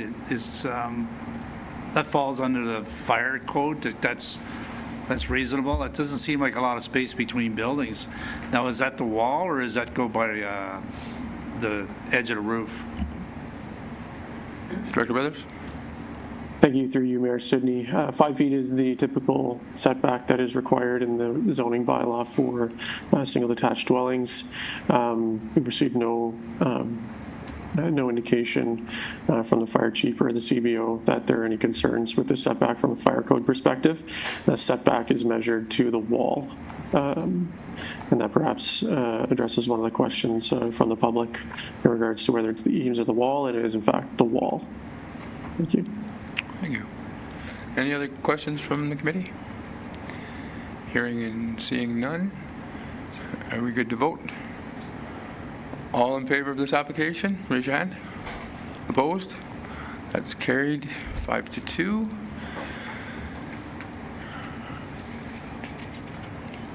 So at that point, this concludes the public meeting. Thank members of the public for attending and for your information. And we wish everybody a good night and have a great summer. Thank you. The Committee of Adjustment is adjourned at 7:16. Mover, please. Councilor McDonald, second by Revimo. All in favor? We are adjourned at 7:16.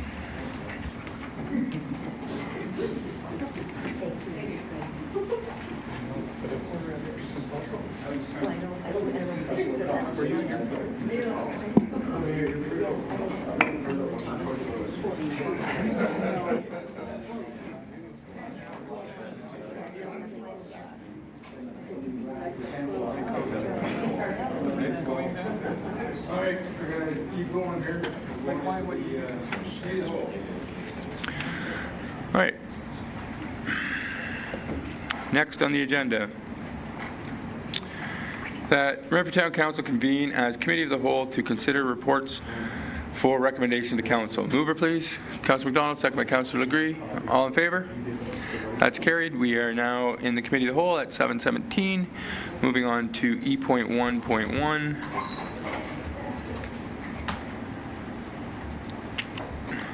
That the Committee of the Whole received the monthly tenant facility and maintenance report, June 2025, as information. Mover, please. Councilor Legree, seconded by Revimo. And I would turn it over to Mr. Collins. Thank you, and through you, Mayor Sidney. So, in the month of June, we had our quarterly HVAC servicing completed for all town facilities. At One Innovation, various minor repairs were completed. The annual fire inspection and sprinkler testing were completed, and the roof tender is nearly finalized and will be out following completion to get that done. The MyFM Center saw various door repairs. An informal request for quote went out to replace the exterior Zamboni door and the Delorier Arena garage door. A window has been ordered to replace the broken window in the Cultural Center, and the acoustic panel prep is in its final stages before installation. At 550 Hall, the roof replacement was completed, and staff are working on scheduling a visit to see the finished product with Delorier's staff members. ESA electrical issues at the Library Museum have been addressed and rectified. And finally, at the Public Works Garage, several repairs were completed along with some ESA deficiencies, and staff have now began creating tenders for both the floor and roof replacement projects later this year. Thank you. Any questions for Councilor McDonald? Thank you, Mayor, through you. With regard to 550 Hall Street and the roof, we've had lots of conversations about it. How did the repairs go? Was there anything that popped up of concern? No. Surprisingly, well, to our knowledge anyways, we haven't heard of anything that came up, so I am assuming it all went smooth, but we'll, I guess, find some more details out during our site visit. Any other questions? Councilor McWhorter? Through you, Mayor. The work that was done at the Public Works Garage, is that all stuff that was listed that needed to be done in order to improve the garage itself? Yeah, so some of that was a heater motor, an exhaust fan replacement, some stratification fans. The garage door was replaced as well or repaired. So yeah, lots of life cycle things. Great. Any other questions? Review? Questions, if I might, Your Worship, through you. So the 550 hall, do we do an inspection, a final inspection on it, either ourselves or somebody that we have brought in, just to ensure that it meets the tender? Yeah, I think that's what this site visit will be with Delorier staff, to just confirm everything. Perfect, thank you. And then my next question is ongoing yard cleanup from tenants and then landscaping and maintenance at One Innovation. So the landscaping, is it possible at some point to take those tree roots out where all those Manitoba maples are growing out of? Because those aren't really bushes, they're weeds. Yeah, At we some point. We can definitely get that done. Okay. And there's no urgency, but those were ash that were taken down because they had the disease at the time, and it might make sense to clean up the stumps. Thank you. Yep. Any other questions? All in favor? Carried. Thank you, Council. Moving on to E.1.2. That the Committee of the Whole received the information report regarding surplus properties and next steps as information. Mover, please. Councillor McWhirter, second by Councillor McDonald, and I'll turn it back over to Coordinator Collins. Thank you, and through you, Mayor. On May 13th, 2025, Council reviewed agreements with CBRE Limited, Tyree, and P3 Advisors, 3 firms selected to manage the town's real estate needs over the next 5 years. The town of Renfrew holds several vacant properties deemed surplus, offering strong development potential in line with the town's strategic and economic goals. Currently, 6 properties have been identified as surplus, ranging from single lots to sites suitable for apartments or a hotel. These properties are as follows: vacant properties on O'Brien and Gibbons Road, a vacant lot on 7th Street, 436 Lisgar Avenue, 210 Reddy Avenue, and 67 Argyle Street.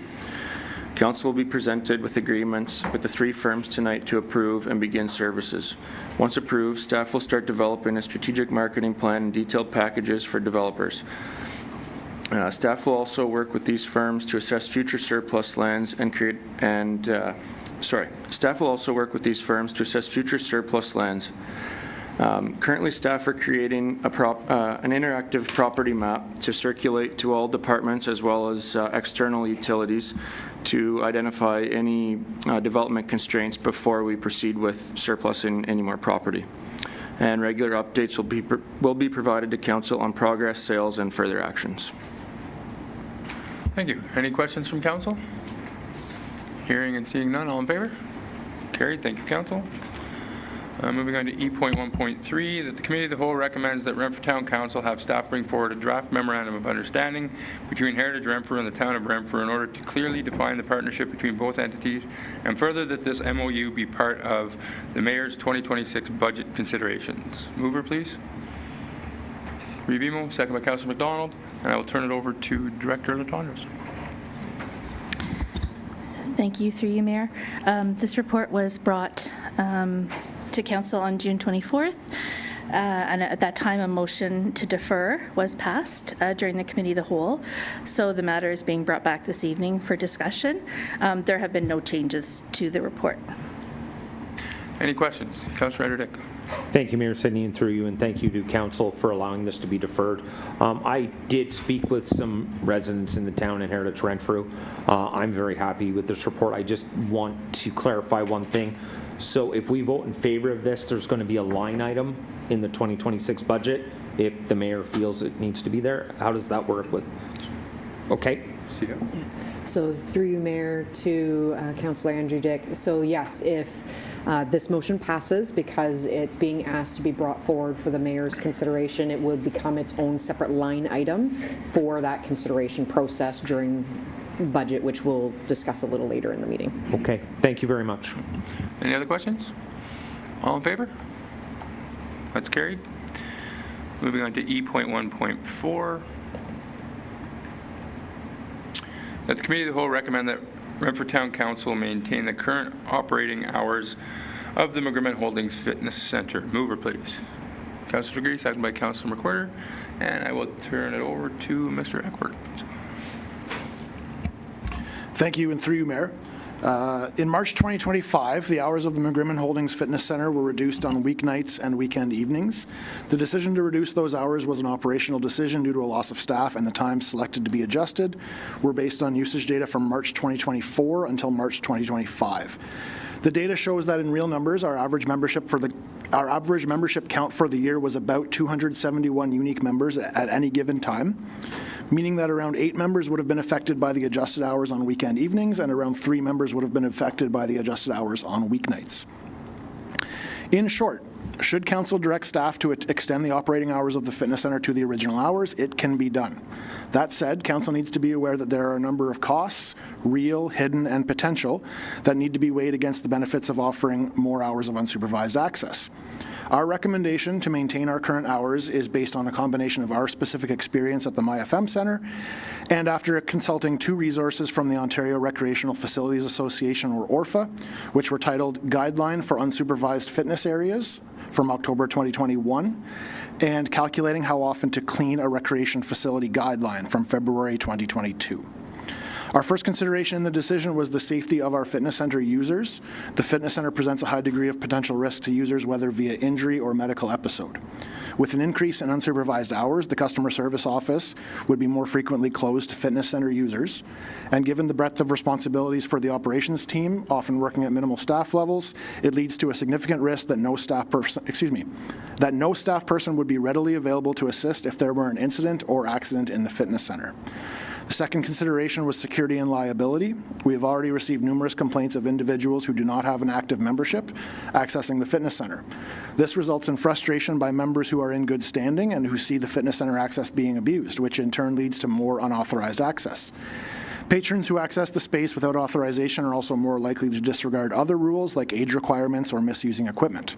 Further, those who access the space without an active membership or key fob often would not have completed a waiver of liability at the customer service desk. The ORFA guideline on unsupervised areas states that, quote, there may be no direct legal reason that does not allow for unsupervised access, but there are liability reasons to be considered. Owners must ensure that their premises are reasonably safe for all users. The duty applies to the condition of the premises, activities that occur on the premises, structures located on the premises, and the conduct of third parties. In a perfect world, the fitness center would be directly supervised at all times by staff who are physically present in the space, but given the layout of the building and staff constraints, we've tried to mitigate these risks as best we can with the time and resources that we have available. Our third consideration was maintenance and cleanliness. When cleaned by one person, just for context, the full time to clean the space and check all equipment components often approaches 2 hours, rather than 1 hour when 2 staff people clean. The space cannot be cleaned effectively when it's in use, so an actual closure is required for a proper cleaning and equipment check. As bluntly stated by ORFA in their cleaning guideline, quote, any facility manager that believes that they can effectively clean a facility when it is occupied is fooling themselves, unquote. Cleaning around fitness center users, rushing equipment checks and cleaning, or reducing their frequency will impact the expected life of our fitness center equipment, whether it's from misuse or even if it's used properly. We already expect to see more frequent repairs and even replacement of equipment given the increased traffic at the MyFM Centre. Insufficient cleaning will only exacerbate that problem, and so we try to protect town assets through proactive cleaning. An unfortunate reality is described by the same ORFA guideline when they say, quote, recreation facilities often rely on the taxpayer to support the outcomes of poor cleaning programs, unquote. The fitness center is a facility we can be proud of, and our staff try to strive to keep it that way. Our fourth consideration was our commitment to customer service. Not having a customer service representative present not only means that the space is not being monitored through security cameras, but means that users cannot purchase a drop-in pass or renew their membership. Just to reiterate, should council direct staff to readjust the fitness center hours, it can be done, but council has to weigh potential costs against the benefits of offering unsupervised access. There may be room for creativity in arriving at a solution to address concerns while also offering additional hours, so we have outlined some alternatives within our report. Thank you. Thank you. Any questions? Councillor Degree. Through you, Mayor Sidney, I guess a comment and a question. I'm in favor of actually option 4, having the fitness center open. I get that there's a couple of hours every couple of days or whatever that's not supervised, but I look at it no different than the sliding hill or the splash pad, people are using that, it's unsupervised. I guess my question is, do we have a sign, and you might have said it in your report, I didn't hear it, but is there a sign up in the fitness center now saying use at own risk? And do we have like an emergency phone inside there, so if something happened I can pick up a phone and call 911 or something? Thank you, and through you, Mayor. There would be language in the liability waiver that mentions the assumption of risk by the users. There is no emergency line within the fitness center, unfortunately, though. Just follow up. So I am in favor of option 4, but I would suggest that we put like a sign up inside the fitness center, like use at own risk type of thing. And I truly believe that there should be an emergency phone. I don't think it would be a big cost to put that in there in case something did happen. Somebody has able to contact somebody then. Thanks. Any other questions? Councilor McDonald? Thank you, Mayor. To you, what do you need from us then? Because I'm in favor of option number 4 also, and without getting into the minutiae of all the arguments, but what do you need from us? Because that's not the option that's on the table right now. So we vote first on what's on the table. Thank you. Any other questions and comments? Review? My education. When you say cleaning the equipment, I have to suggest to you that my first thought is it's wiping the surface off with a clean dust cloth. And I'm not trying to be dismissive, but it seems to me that it sounds like cleaning it is more than just wiping the padded areas. Thank you, and through you, Mayor. Two kind of different, I guess, ideas to give us a picture of the cleaning that goes on. So one portion of the cleaning each day is both cleaning the equipment and obviously the space around the equipment. So cleaning underneath, moving the equipment, cleaning underneath, moving the equipment back. In the case of a treadmill, for example, they have what's called flossing the treadmill, which is sliding cleaning material under the belt, running the machine for a short amount of time while the machine runs, and basically cleaning out the track of the treadmill while that's going on. And not to mention on universal machines, they're checking cables, checking seats, checking pedals, etc. Thank you. Councilor McDonald. Thank you, Mayor. And just to you, I guess, a comment. The reality is we're only discussing the Saturday and Sunday, extending it 3 hours each day for the 9 p.m. So that's all we're really discussing right now with option 4. And the other reality is currently with best practices in any operations that are 24/7 for gyms, the fob system works, and they don't have people there all the time, and the cleaning takes place anyway. So to get back to it, with option 4, we're talking about increasing Saturday and Sunday from 6 p.m., I believe, to 9 p.m. Am I correct? Yep, thank you. Councilor McCord. Mayor, so as I understand it, Saturday, Sunday, 6 till 9, does that mean there's nobody in the building whatsoever? And if that's the case, why is the building unlocked? I would assume there's staff somewhere in the building if the building's still unlocked.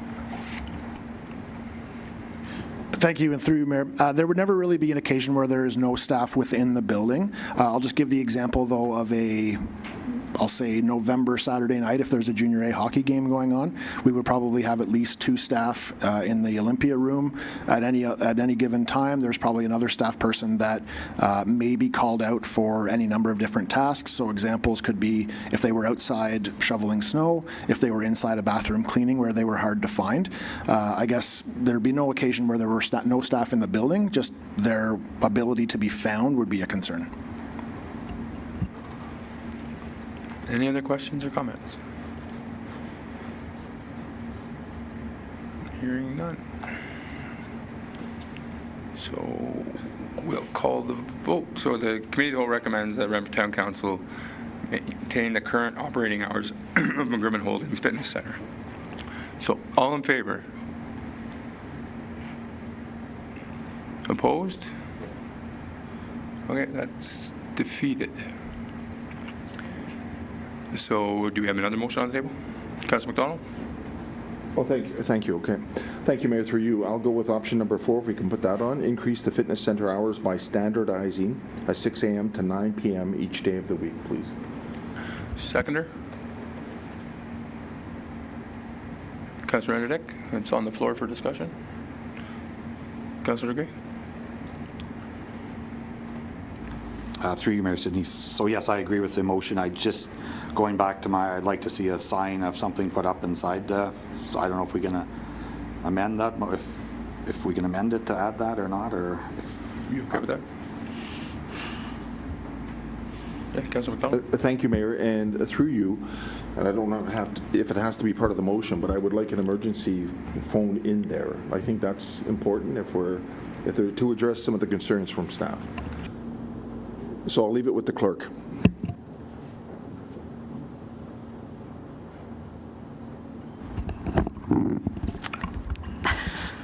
Through you, Mayor Sidney.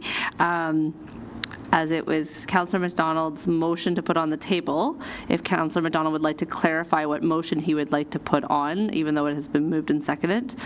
The original option 4 was that Renfrew Town Council approved the increasing the McGrimmon Holdings Fitness Center hours by standardizing at 6 a.m. to 9 p.m.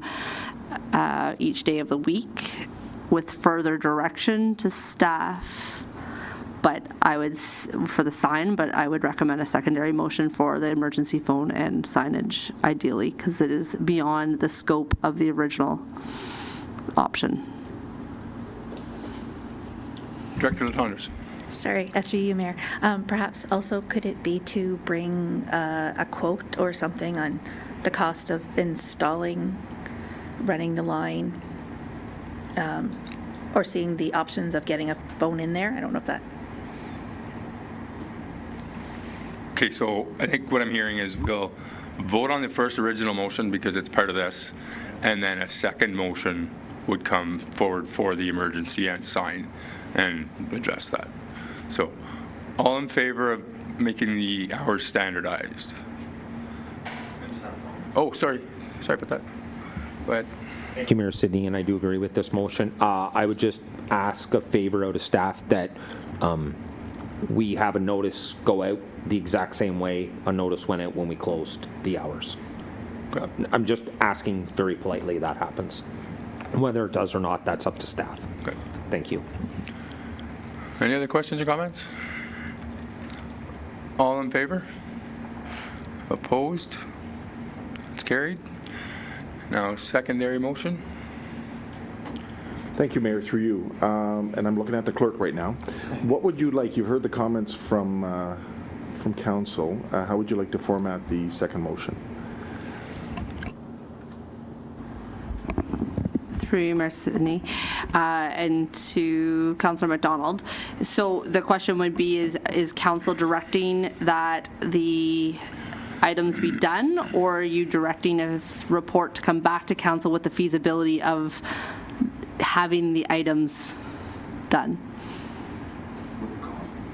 So feasibility, so you're directing staff to bring back a feasibility. Thank you. I think that captures the direction we want to go. With costings. Yeah. And to the mayor's point, Mayor, that was through you, to the mayor's point with costing and options. Thank you. Do we have a seconder? Councillor Legree? You good? No.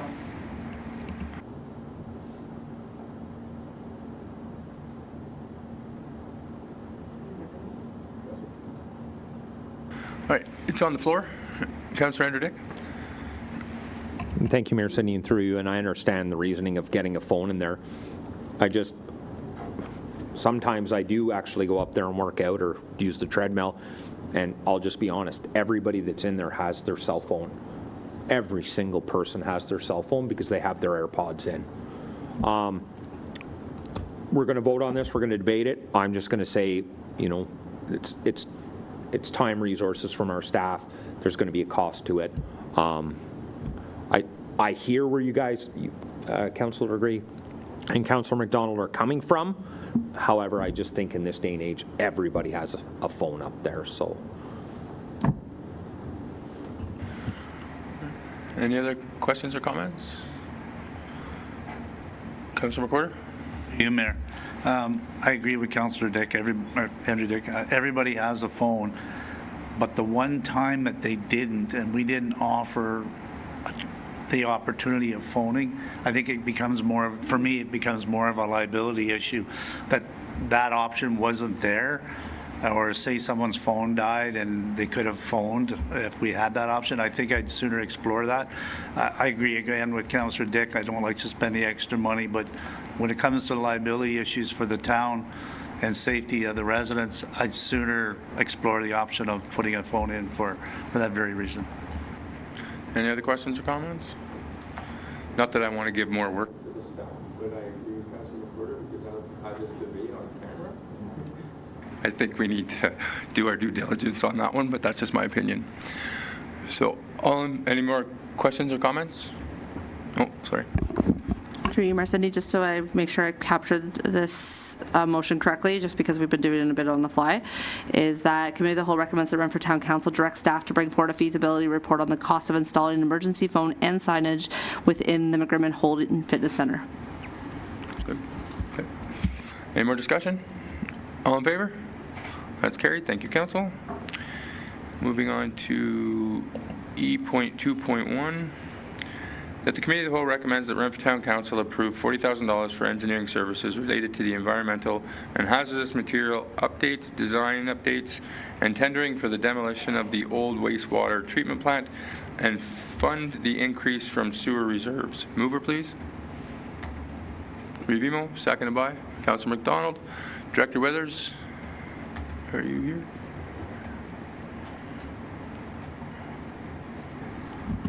Okay. And I'll turn it over to Yes, Director thank you. Through you, Mayor Sidney. So this matter is coming back to council on a procedural requirement in that the deferral of the matter brings it back to the following meeting. We have received the updated proposal from the engineering firm that removes references to time and material or anything of that nature. It does reflect a typical time task matrix proposal where the specific work items are identified and the associated costs are attributed to them. So in regards to the proposal, we do have that information, and we are prepared to proceed on that basis, subject to any further direction from council. Thank you. Any questions from council? Councillor Spolsky. Thank you. Through you, Mayor. I'd like to take a minute to lobby my fellow councillors to not support this, because I do believe there's an alternative way that we could potentially accomplish this task down the road. Our bylaw officer, Officer Marquardt, sat in a economic development meeting and told us that we have an abandoned building bylaw that we expect others to follow. And after thinking about it, I do believe that we should also be following the abandoned building bylaw. So if we haven't yet, I would ask that maybe we have our bylaw officer do some scrutineering down there and see if we are compliant. If we are not compliant, I'd like an updated list, what it would take to get to compliance, and not to the minimum standard, but to a decent standard. And once we've achieved compliance, I do believe that we can maintain compliance for 3 to 5 years, where we stash away money in an account or a holding so that we can save money to demolish this building in the future, as compared to spending money on studies and understanding what it's going to take. We know we have to do it, so why don't we just save for it, put it in the reserves, and potentially demolish this building in 4 to 5 years from now, while keeping it compliant within our own bylaws. That's my lobbying of today. Councillor Andrew Dick. Thank you, Mayor Sidney, and through you, and as all my fellow councillors know, I am definitely not in support of this. I really respect and like how Councillor Sobolski has gone about this. I agree.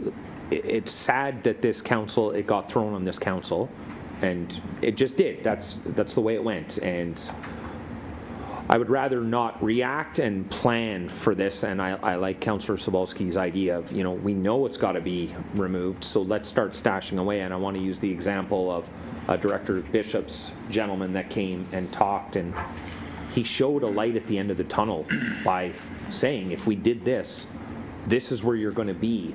And I like this with this situation. We know it's got to go. let's do what our bylaw says we need to do with this building, stash away the money, figure it out, and then in 5-8 years, if we can get that far, then we demolish it. Those are my thoughts, and I will leave it at that. Any other questions or comments? Councilor McWhorter. Mayor, I also echo Councillor Dick's thoughts on Councillor Sobalski's suggestion. This time, coming up with our new budget in 2026, we put off a lot of things this year that we knew we were going to have to do next year. If I do remember, the cost on this was fairly significant. To put money into demolishing an old building that isn't doing any harm, and as Councillor Sobalski suggests, as long as it passes bylaw inspection, I'd sort of put the money into something we do need. There are lots of roads to fix, there's lots of potholes, and I'd sooner hold off on this and plan for the future of demolishing it. Unfortunately, it should have been done back when the new building was put up, but again, we were remiss at doing that somewhere along the line. Thank you. Any other questions or comments? Councilor McDonald. Thank you, Mayor, through you. And I'm just wondering, and that's a great idea, Councillor Sobalski, and I'm just wondering, do we table it again and wait to hear back? I'd like to hear back what the bylaw officer has to say with regard to it. So that's my first question.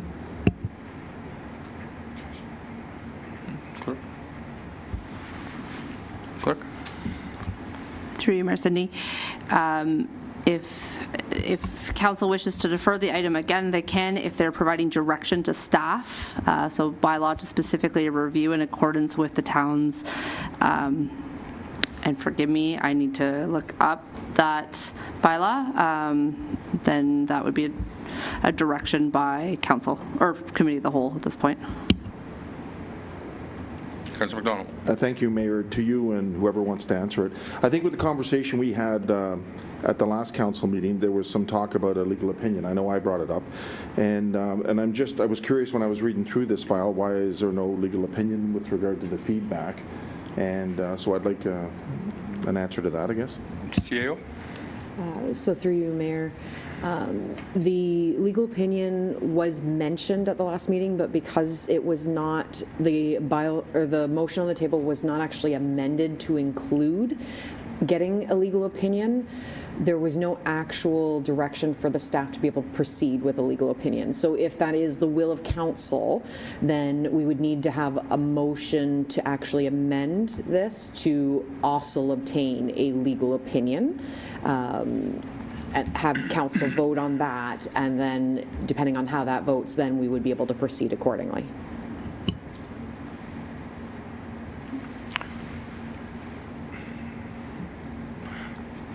Director?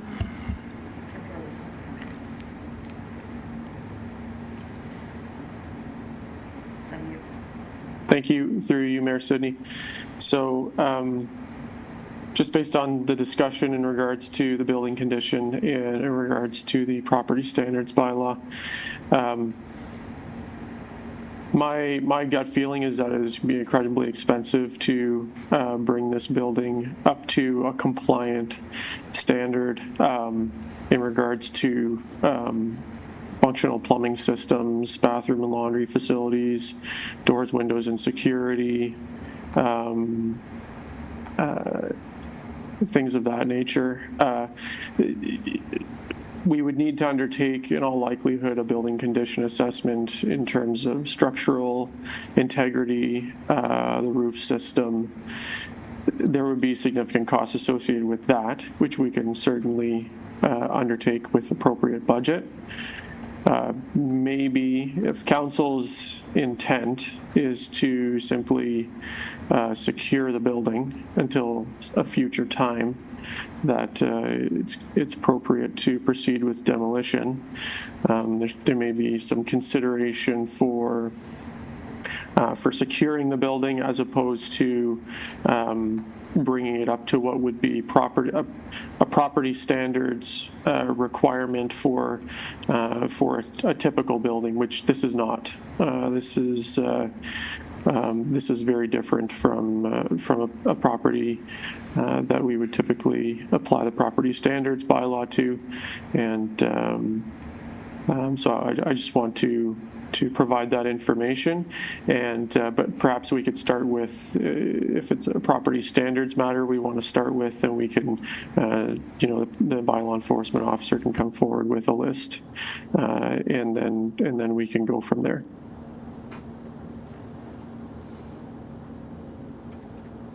Revimo?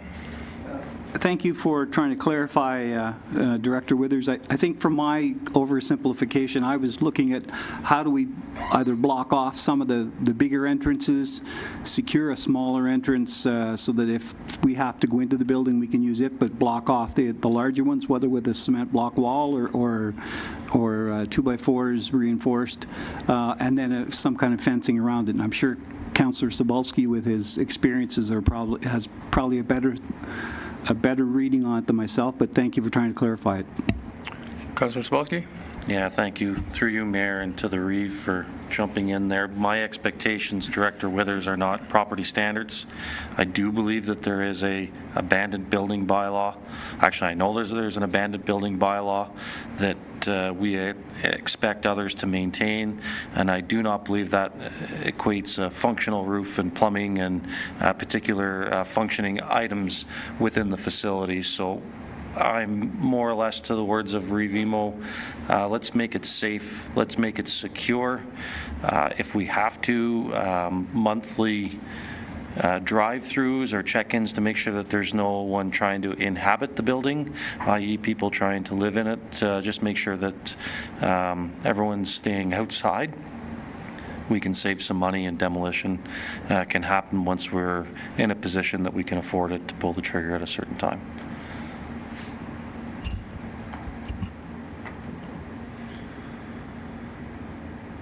Okay, any other questions?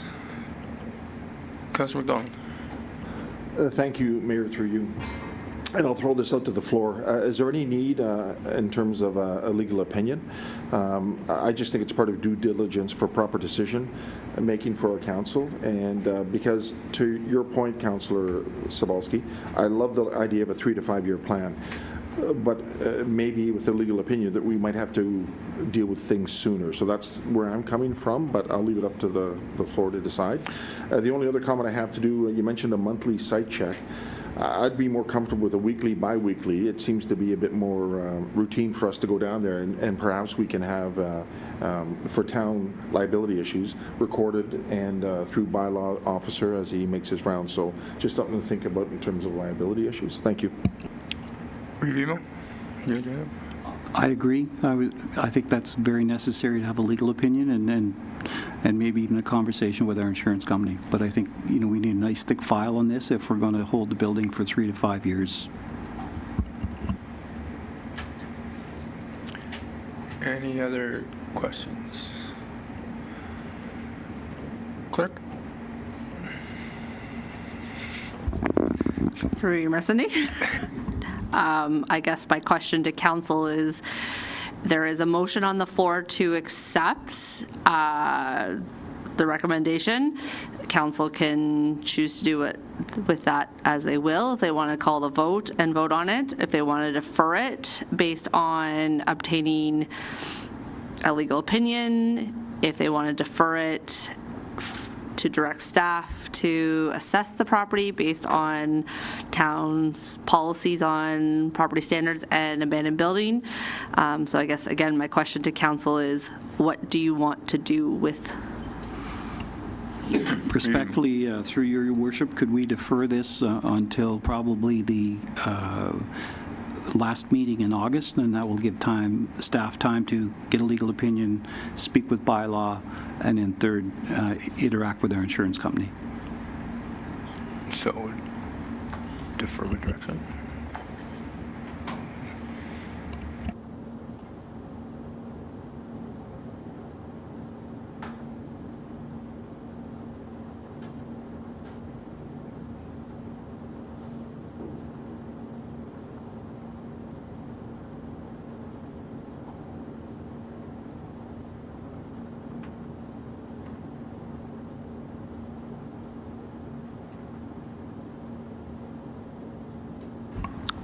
Through you, Mayor Sidney, and if I'm capturing Reevimo's comments correctly, that Committee of the Whole defer further discussion on the old wastewater treatment plant demolition until the second meeting in August, with direction to staff to obtain legal opinion and consult with bylaw on the town's risk and liabilities of the property.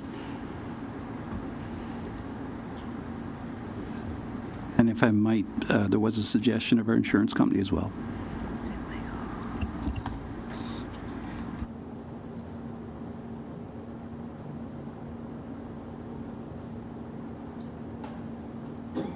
So changing that just to capture,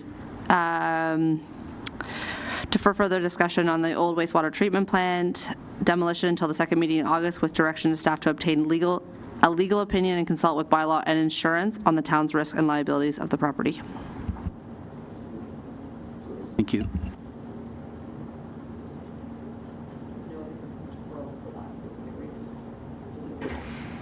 So you moving that? Yes, I am, Your Worship. Second to Councillor McDonald. Any further discussion on this? All in favor? That's carried. Thank you, Council. Moving on to E.3.1. Sorry, Your Worship, before I forget, in Pynchon, if whatever we do down the road, if someone could remind them that item 2.3 or 2.1, they didn't go into the chlorine room, they looked through the window. So I'm not sure that's an accurate assessment. So if whenever we move on this, somebody really should do a thorough review. Thank you.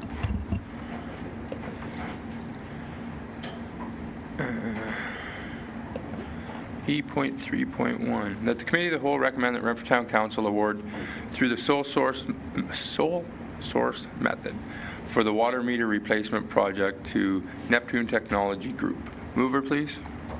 Councilor McQuarrie, second by Councilor Legree, and I will turn it over to Acting Treasurer.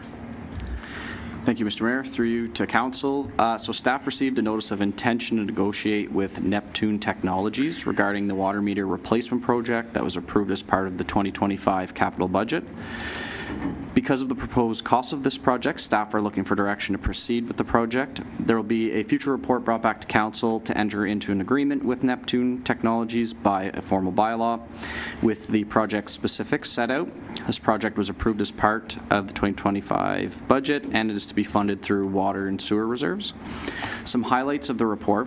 The meter installations initially began with the town of Renfrew back in 2004 by the same company, Neptune Technologies. There are currently 3,416 meters within the town of Renfrew. 2,543 meters are 20 years or older, and the project proposal is going to replace 2,655 meters over the course of the next 4 years. This project will be recommended to be included as part of the Mayor's capital budget on an annual basis until complete from 2025 to 2028, as it's currently proposed. So staff and council can determine the appropriate funding sources at that time. This was brought to Committee of the Whole as well as Council because of the tight turnaround for Neptune Technologies to get mobilized and put together the agreement document so that they can then get it back to Council to be passed through the appropriate bylaw and proceed with the project. So why replace the meters? This is brought forward because the expected battery life of the units on the meters are within the majority of the town is about 20 years. Being that we just identified that a significant portion of them are over 20 years old, it is important to get these replaced. It's also important to note when a meter fails, a water meter fails, the meter actually stops recording consumption altogether. So it's not that you're getting too high of a reading, you're actually not getting a reading at all, which actually results in a reduction of revenue. So when the meter is read, and you'll note that there's a zero cubic meter read or a very low one, where the town's actually finding a reduction in revenue. So that's all I have for a summary of that report, and we'll be happy to field any questions. Any questions from Council? Review. So what I understand from the battery degrades now, is there any danger to households with their water with the battery degrading? I'm sorry. I understand, you know, that with the battery is 20 years old, that suggests to me that at some point it's going to degrade. So is there any risk for users? Acting Treasurer? Through Mayor Sidney. No, so the battery is for our reader as well. So it's actually not, it doesn't touch the water or anything like that. It's separate and away from the water. It doesn't have any risk to the user. Thank you. Any other questions? Councillor Anderdick? Thank you, Mayor Sidney, and through you.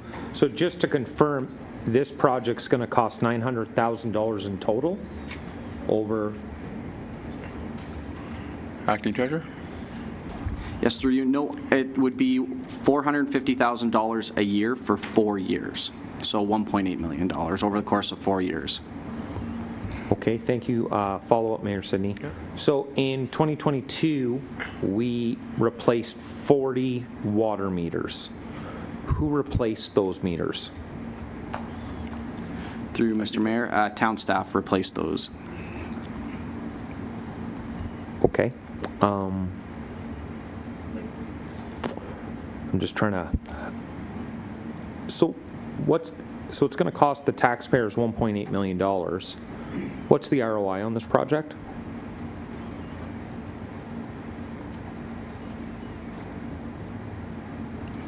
Through you, are you looking for specific, like a specific cost, or? Sorry, Mayor Sidney, and through you, when are we going to see a return on our investment on this? Like, how many years is it going to take to pay off the $1.8 million to get back to where we need to be?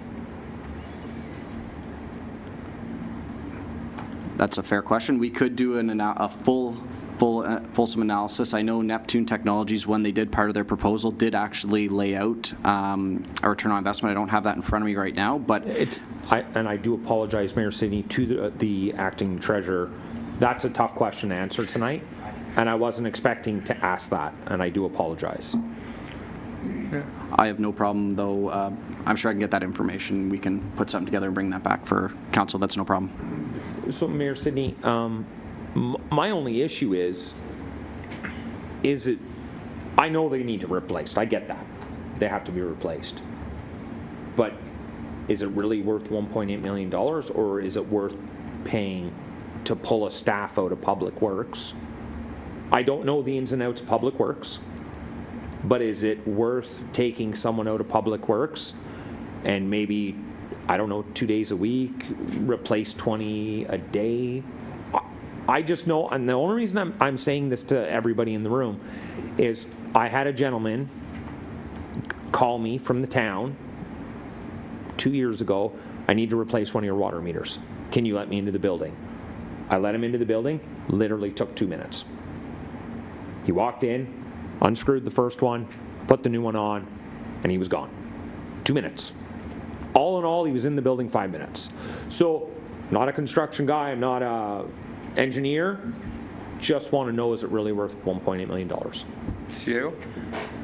So through you, Mayor, that specific question probably should have a chance to do a report along with the other requests of how long, because there obviously would still be costs in relation to purchasing meters, the specific time, whether we needed to pull somebody who's been transferred over to Aqua, or whether there still are, like, we'd have to bring a report to look at all of those details, but we can definitely pull that together as well for information for council. I just don't know if anyone can specifically answer it tonight. And that's fair.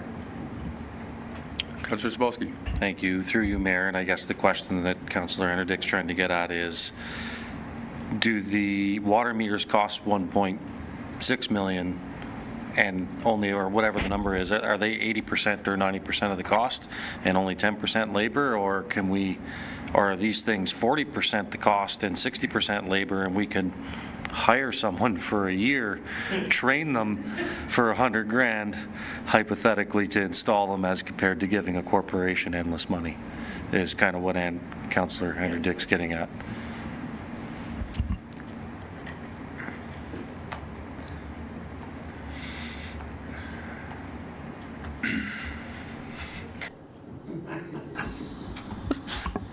Through you, Mayor Sidney. guess I'm asking council is what would you like to do at this point? Would a motion to defer?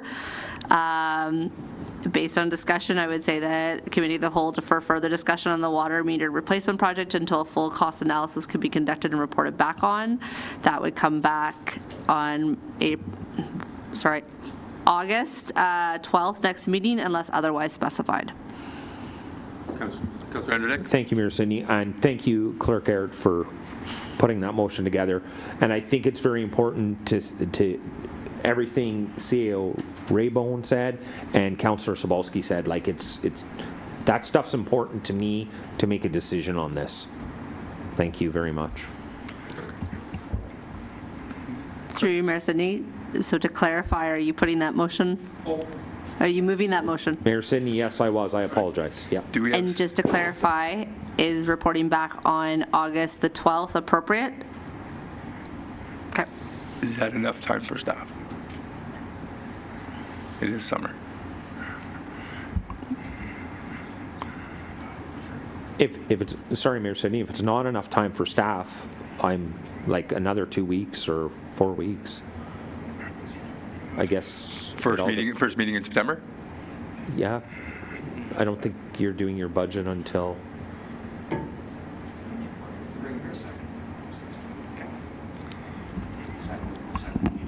Through you, Mayor Sidney. So if adding a bit more time for the staff would be appropriate, then to report back on this at the second meeting of August 26th. Thank you.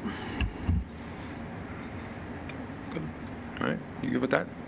So we have a mover, seconder, Councillor Legree. Any further discussion?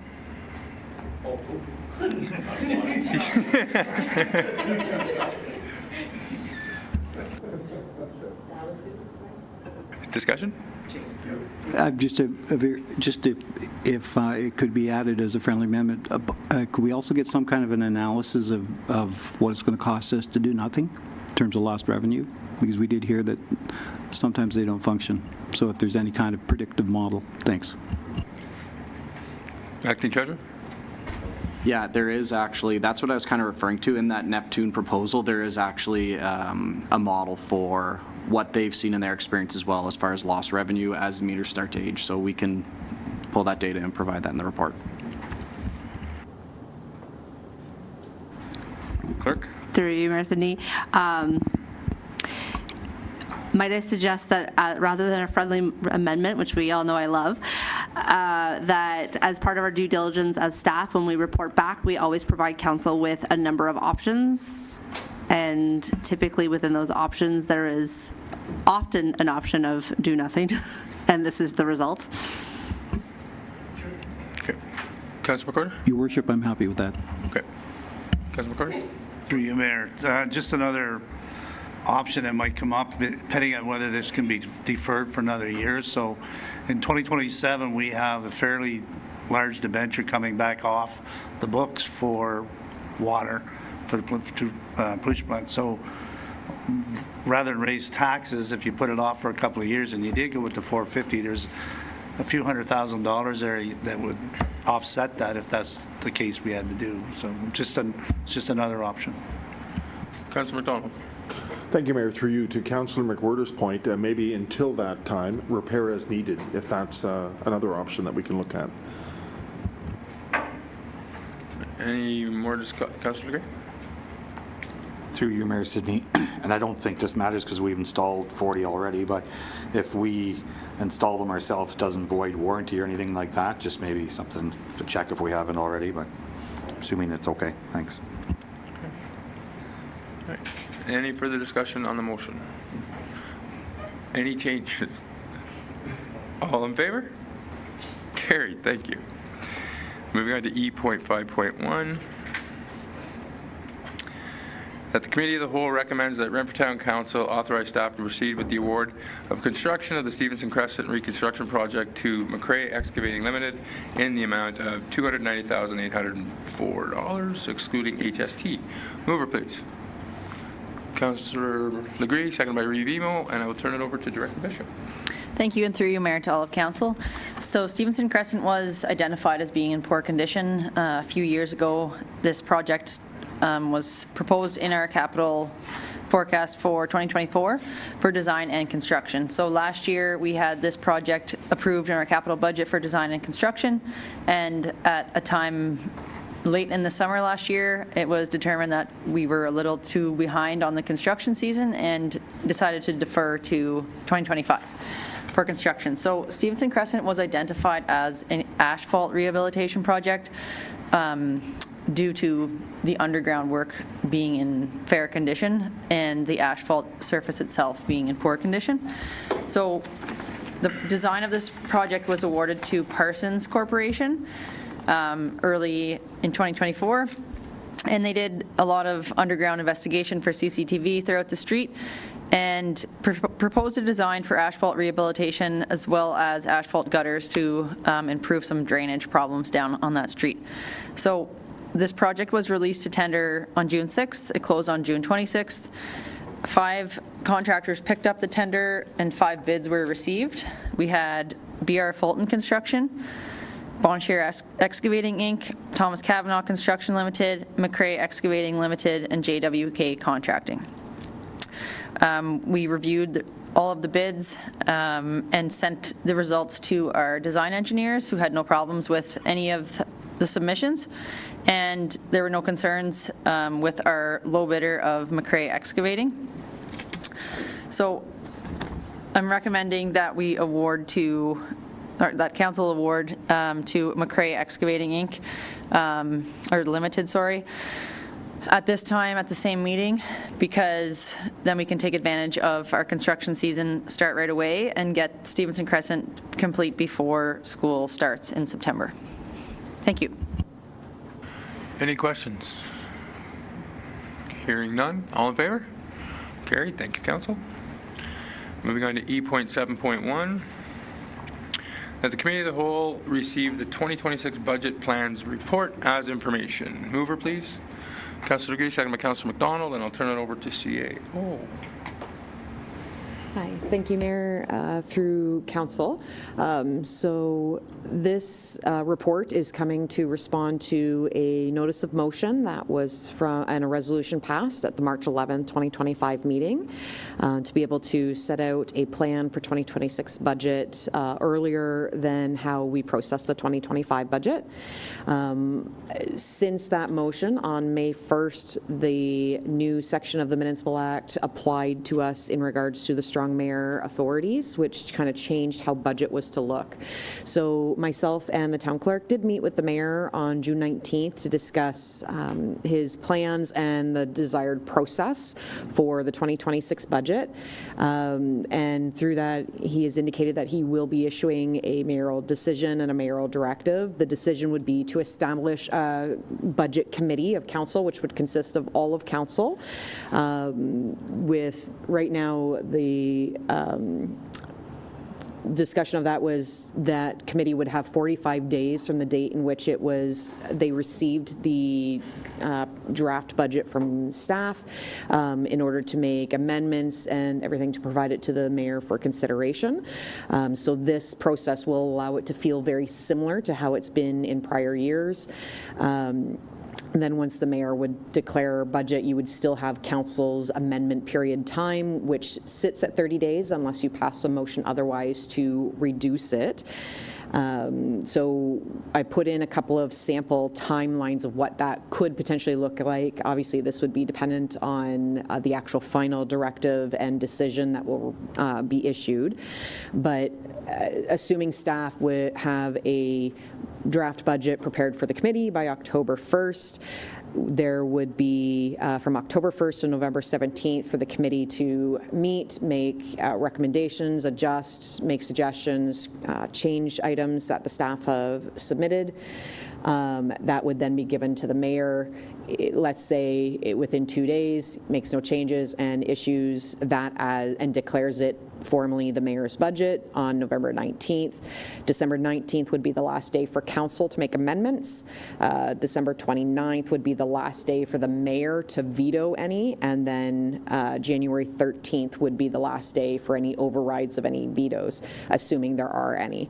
So that's just a draft timeline just to understand kind of what this would potentially look like. This basically process builds in an extra 45 days than what the provincial guidelines provide. It should feel very similar to how it has in prior years. It's just more new terminology and how certain statements are made about the budget, such as we will not be using the term proposed until the mayor goes to declare it the mayor's budget, because as soon as you say proposed, it starts that 30-day clock for council. So we'll just, it's more terminology processes.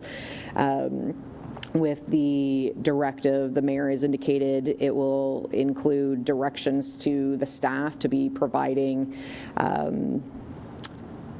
a draft budget for the committee to look at, including some of council's priorities in consultation. How he wishes to do that has not yet been identified and probably will come out of that directive when it's issued. Right now, the departments are currently working on starting to pull together information so that throughout September, our finance department can have the draft kind of pulled together into a single document, so that whatever day our last cutoff is to get it to a committee, we'd be able to meet that in time. So that's the information that we have available, and the formal decisions and directives will be made available once the mayor has finalized all details of them. So before I go to questions, so basically because of the strong mayor stuff, that, again, wasn't asked for, I'm trying to make it as normal as it possible to include all of council like we've always done. The timelines are not me. It's the wording, it's all that stuff. So basically it's making a committee of all of council to do the budget. So, Councillor Gray. Through you, Mayor Sidney. So yes, thank you. I like the structure of it. The only thing, and I may be missing it in the report, is there no no public input on this, or? So through you, Mayor, to all of council and to the public process requirements are not eliminated from the normal process. The mayor will have to include in the directive whether he wishes to have that built into the staff's portion of preparing the draft before it comes to the committee, whether it will be part of the committee to hear the public portion and comments, or whether it will be after that. Each municipality has been figuring out different ways and timings of when that public process is, so we'll still have public consultation.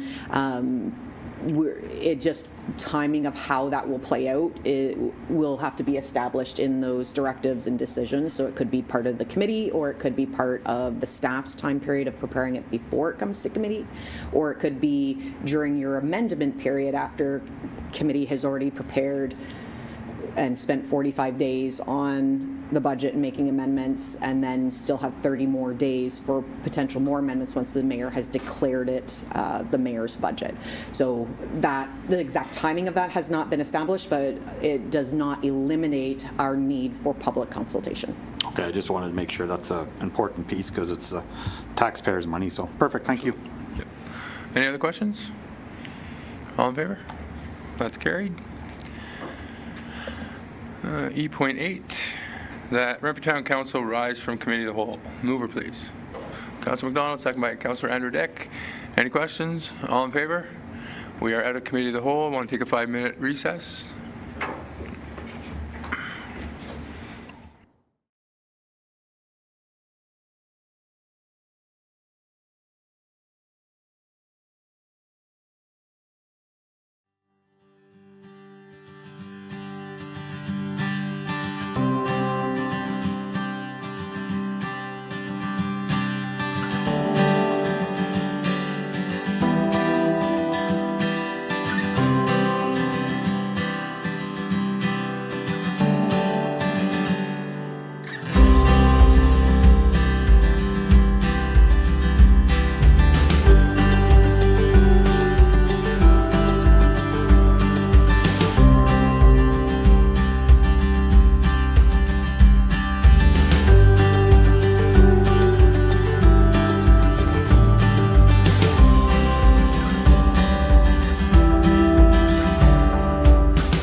Welcome back, everybody.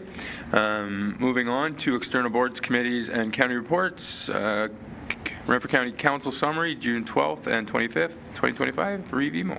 Thank you very much, Your Worship. I'll make this very brief. Just this summer, we'd like to encourage everybody to think about their activities and buying power and to support local businesses, noting every dollar spent in our community helps sustain local jobs. It strengthens our community, preserves the unique identity and vibrancy of our community. And I'll move you right along.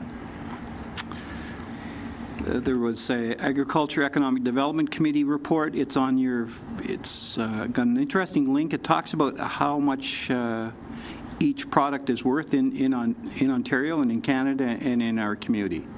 The MTO made a presentation to us about Highway 17, the twinning, also about Highway 148 and Highway 60, County Roads 30 and 60. In short, Highway 17, they are still doing work. This is the first time they've told us they're not buying property. All the property is purchased. Frankly, it's at a stage where it's a political decision, and so you'll be seeing some opportunity to influence the political side of the equation in the next little while. It's not a staff issue at MTO. MTO is working as quickly as they can as directed, so it's a political decision between the minister and Treasury Board. So we'll be having some further offers or requests for assistance down the road. And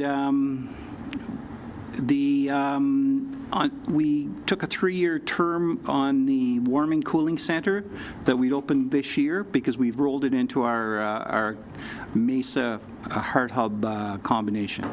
The HYPE program, Helping Your Place Excel, you'll note we had a conversation about that in the past, and I know I made a presentation to Councillor Sobolski's committee, so that is now in place. It is an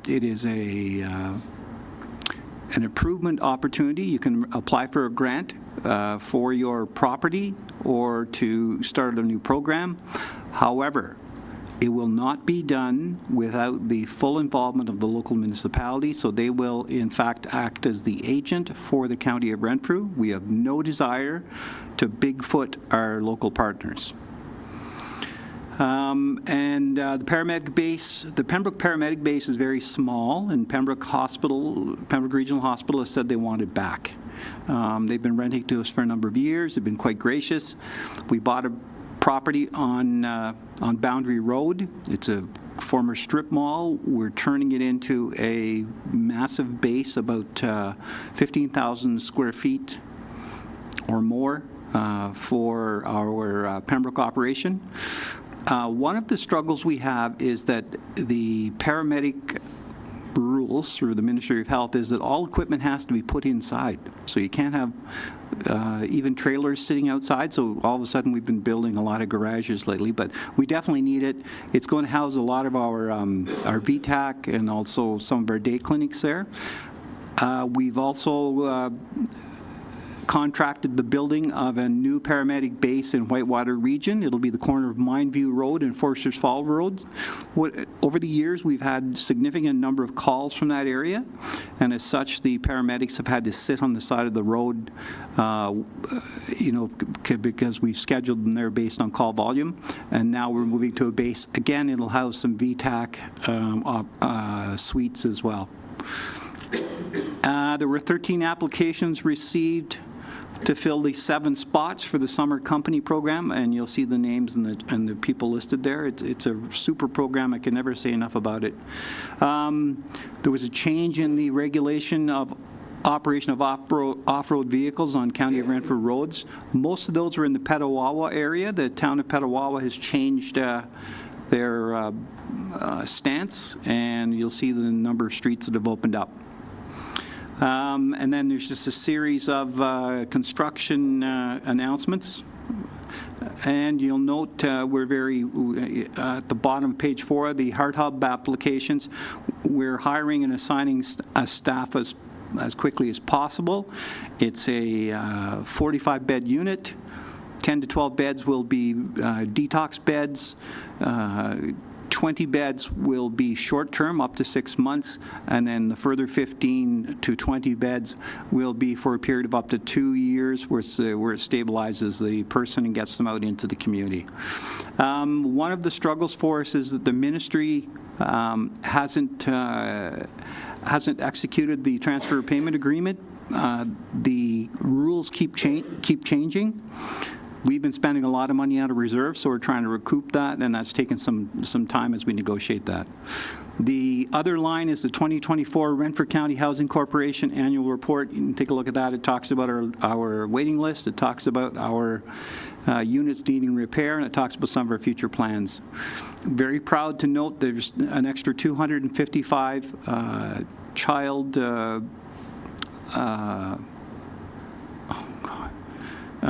care center opportunities opening up for children across the county. So there is an application process for daycares who are wishing to take those positions. So you're going to see more programs. Renfrew was a high needs area, so you should see a fair number of them come to here. That's what more commonly was known as the $10 daycare. And that is all I have to report at this point to you, Your Worship. Thank you. Any questions for the brief? Councillor Legre? Through you, Mayor, just an easy question. The base in Whitewater, will that be staffed 24/7, or is that on a... Yes, that will be 24/7. All of our bases are 24/7 at this point. Yes, we have 17 ambulances during the day and 10 at night, and a further 12 rapid response single-person units during the day. Okay, perfect. Thank you. Moving on to F.2, Renfrew County and District Health Unit, Medical Officer Health Report. Review. Thank you. I think the most important piece that we should be aware of is the first paragraph, which talks about measles. And across the province right now, as of this report in the end of June, there were 2,083 measles cases in Ontario reported, and the majority being infants, children, and adolescents. At this point, we have 2 confirmed cases, so we've been extremely fortunate. But again, it just talks about the need for vaccination and surveillance. And if you take a look down through, you'll see all of the programs they offer around that. The emergency response program. There were 12 meetings around the spring melt season. We're now meeting the county, the paramedics, and the health unit around air quality and the burnings in the north and through to Manitoba.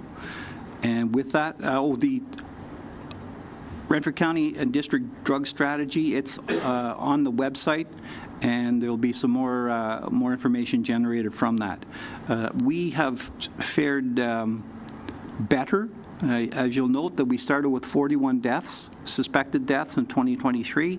2024 saw it decrease to 29. At this point in 2025, it's 7. So, that's the MESA program, the beginnings of the Heart Hub program. Those things have led to a fairly significant improvement in the quality of life for people. And with that, Your Worship, that's all I can report.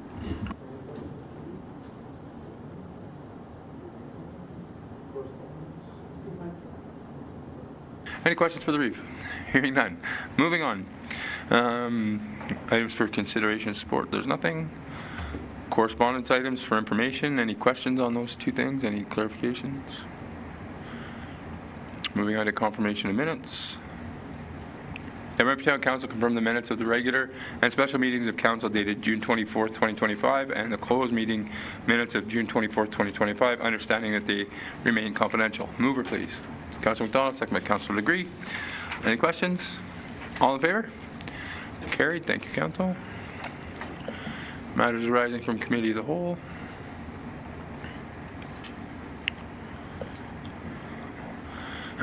That Renfrew Town Council adopt the final resolutions considered in Committee of the Whole on June 24th, 2025. I'll read them, and then if you want to pull them.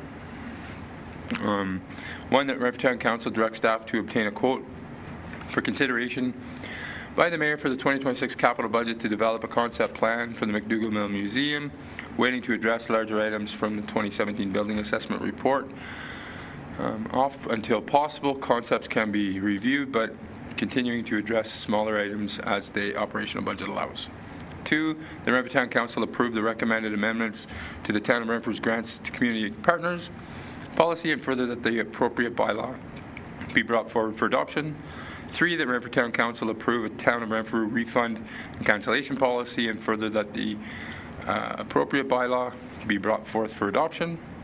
4, that Renfrew Town Council approve file number D-09-111, official plan amendment number 15 for lands known municipally as 436 Lisgar Avenue, having a roll number of 47-48-000-070-17600, and further that Renfrew Town Council approve file number D-14-154 zoning bylaw amendment for lands known municipally as 436 Lisgar Avenue, having a roll number of 47-48-000-070-17600. 5, that Renfrew Town Council approve the request encroachment within the Veterans Memorial Boulevard, Fordington Street right-of-way to accommodate an exterior display area to continue at the pleasure of council, and that the appropriate bylaw be an agreement be brought forward to council for approval.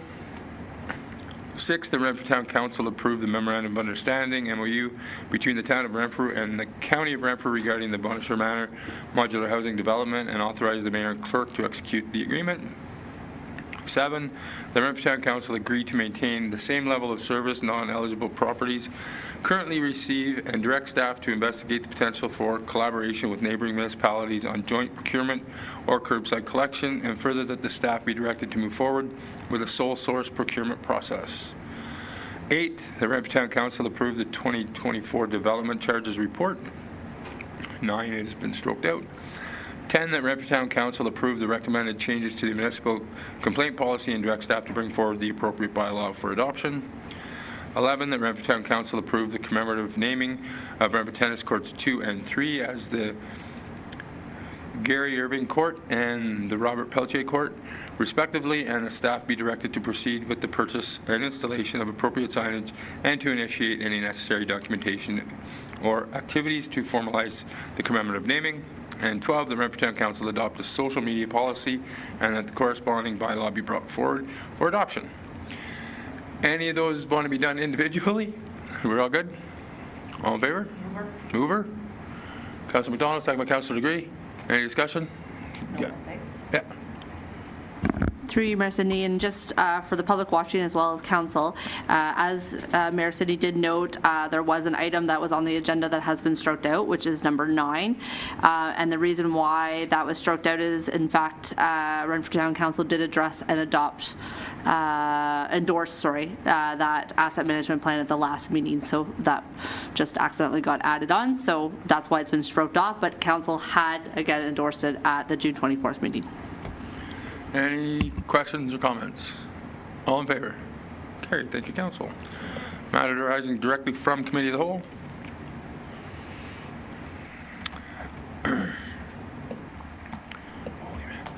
The Renfrew Town Council adopt the final resolution considered in Committee of the Whole on July 8, 2025.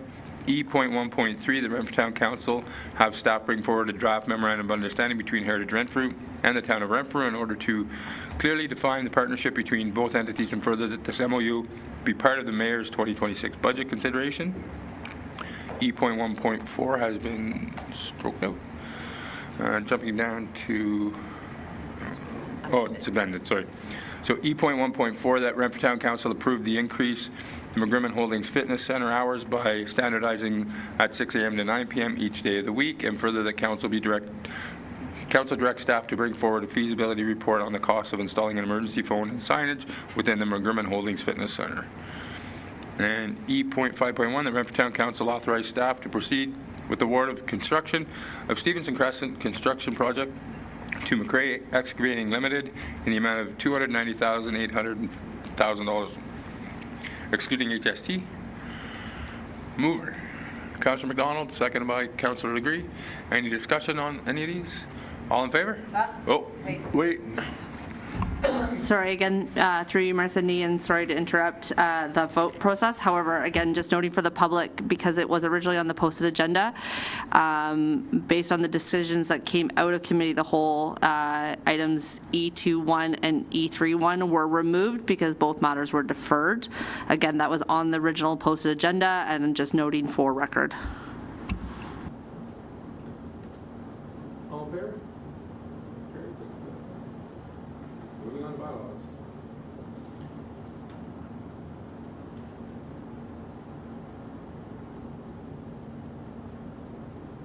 That the bylaws listed on the agenda of July 8, 2025 be read as first and second, third time in passed. 55-2025 professional real estate services standing offer agreement. 59-2025 amending grants to community partners policy. 60-2025 policy. 61-2025 official plan amendment. Number 15, 436 Edgar Avenue. 60-2025 zoning bylaw amendment for 436 Edgar Avenue. 63-2025 establishing encroachment agreement 298 Veterans Memorial. 64-2025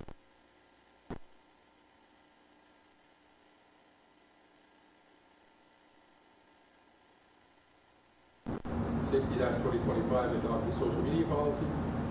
60-2025 approve the member of naming the Renfrew Tennis Courts 2 and 3. And 68-2025 execute construction agreement with Craig Excavating Limited for Stevenson Crescent reconstruction.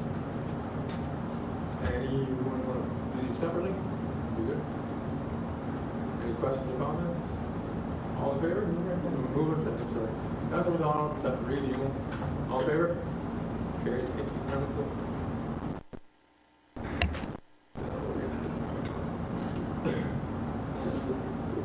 Nope, you got it.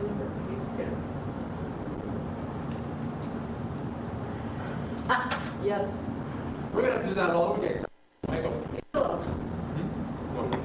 I'm going to do that again and put my mic on this time. Sorry about that, everybody. But the bylaw listed on the agenda of July 8, 2025 be read a first, second, and third time and passed. 55-2025 professional real estate services standing offer agreement. 59-2025 amend the grants to community partners policy. 60-2025 adopt a refund and cancellation policy. 61-2025 official plan amendment. Number 15, 436 Lisgar Avenue. 62-2025 zoning bylaw amendment, 436 Lisgar Avenue. 63-2025 establish an encroachment agreement, 298 Veterans Memorial.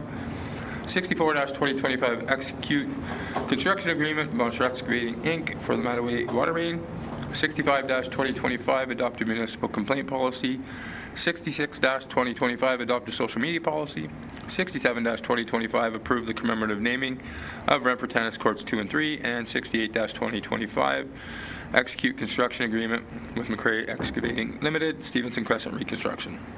And the mover was Councilor McDonald, seconded by Reeve Emo. Any discussion? All in favor? That's carried. Thank you, Council.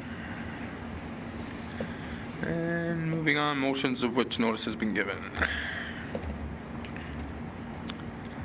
The Renfrew Town Council directs staff to prepare and present a report outlining the necessary details to financial implications of selling the town-owned property located at 1 Innovation Drive. Mover, please. Councillor Andrew Dick, seconded by Councillor McDonald. Any questions? Any comments? Review? Not to be obtuse, but what does that mean? Like, does it mean selling it now, or does it mean 5 years down the road, or is that part of the analysis? That's all. CEO?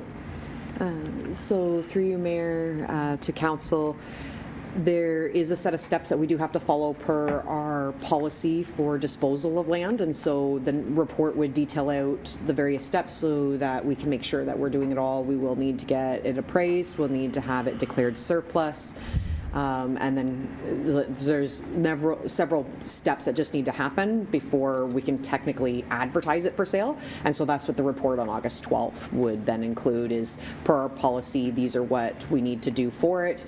And then that from there, council can decide if that's the steps that you wish to follow, because there's a couple of different ways you can sell off land.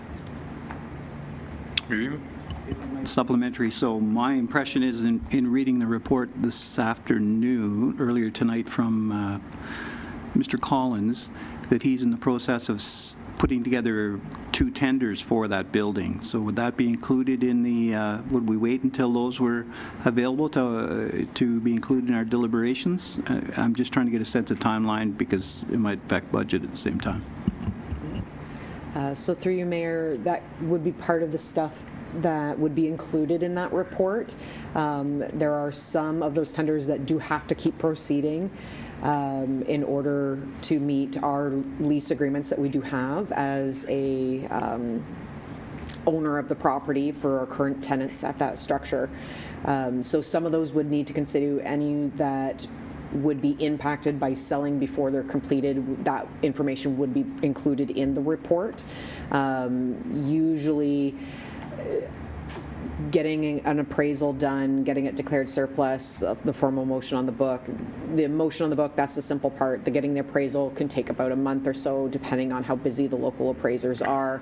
And then advertising it for sale. We'll likely get through some of those tenders and have them completed before we would be at the point where there would be negotiations on a purchase or sale price. But it would be something that would be included in those reports. Okay. Councillor Cebulski? Thank you, through you, Mayor. And within the appraisals, noting potential work that needs to be done to the facility, would we be provided, if we did, potential sale cost compared to if we don't potential sale cost? Just want to know if it's worth our efforts to package the building to a certain point to be prepared for sale or sell as is type thing, and what the difference could be. Councillor Anderdick. Thank you, Mayor Sidney. I'll just make a comment, and I'll totally not be politically correct on this, and I respect staff's way of doing it, but I just want to sell it. I just want to sell it. Let's get to that point. Let's vote on that and debate that. But I respect staff's procedure and policies on how we have to do it. But my end game with this motion was, let's just sell it. So, thank you. Any other questions or comments? Councillor Legree? Through you, Mayor Sidney. So I'm in agreement that we shouldn't be real landlords to begin with. I've always said that. My only issue is I would like to see a report like we need to be financially responsible for the residents too. It's easy to say sell it, but can the report come back on like what's it making money now? Like, is there? Do you know what I mean? Like, I need to see both sides of it. If we kept it for 10 years, what the net would be compared to if we sold it type of thing. So I need to see both. I would like to see both sides of that just so I make the right decision. Thanks. Any other discussion? Revimo? Thank you. And I think we should note for the public, for the most part, I believe we're going to have some very interesting discussion on this, but I think some of it's going to be it'll be enclosed, given that we'll be dealing with numbers that could affect our price should it go to market. So it's not an attempt to hide anything. It's an attempt, if it's going for sale, to extract the best value from it. If it's not going to be put up for sale, to extract the best value on an ongoing basis. Any other questions, comments? All in favor? Carried. Thank you, Council. Moving on to L.2. The Renfrew Town Council directs staff to incorporate a council review and comment component into the procurement policy, specifically how it pertains to project design when the policy is brought forward for review and amendment in the fall of 2025. Mover, please. Councillor Cebulski, seconded by Councillor Legree. Any discussion?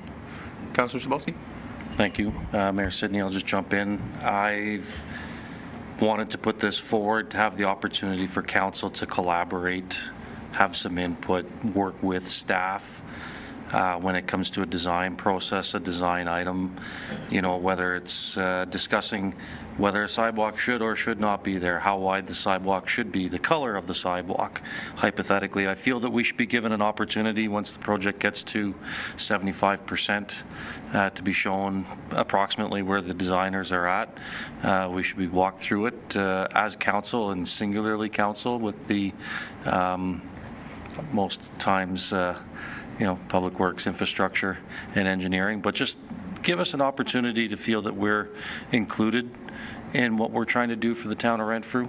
Often, and tonight included, we passed a design project for a road that we didn't have a drawing proposed to us tonight, and I feel that that's okay if we've had the opportunity to be going through it in detail and make sure that we understand what staff's working towards, and if there's questions, we can get them answered, and possibly no changes, but hypothetically maybe give our 2 cents on what's going on. And I'll highlight it with one instance at the roundabout that we all love, but on the 4 corners on the exterior of it, it's done in a red stamped concrete. Sidewalks that are going nowhere, that have nothing coming to them, and we've got a beautiful design feature that no one even knows it's there. So should it be there? Those are the questions that I want to make sure we have the opportunity to discuss before it goes out to tender. Thank you. Questions or comments?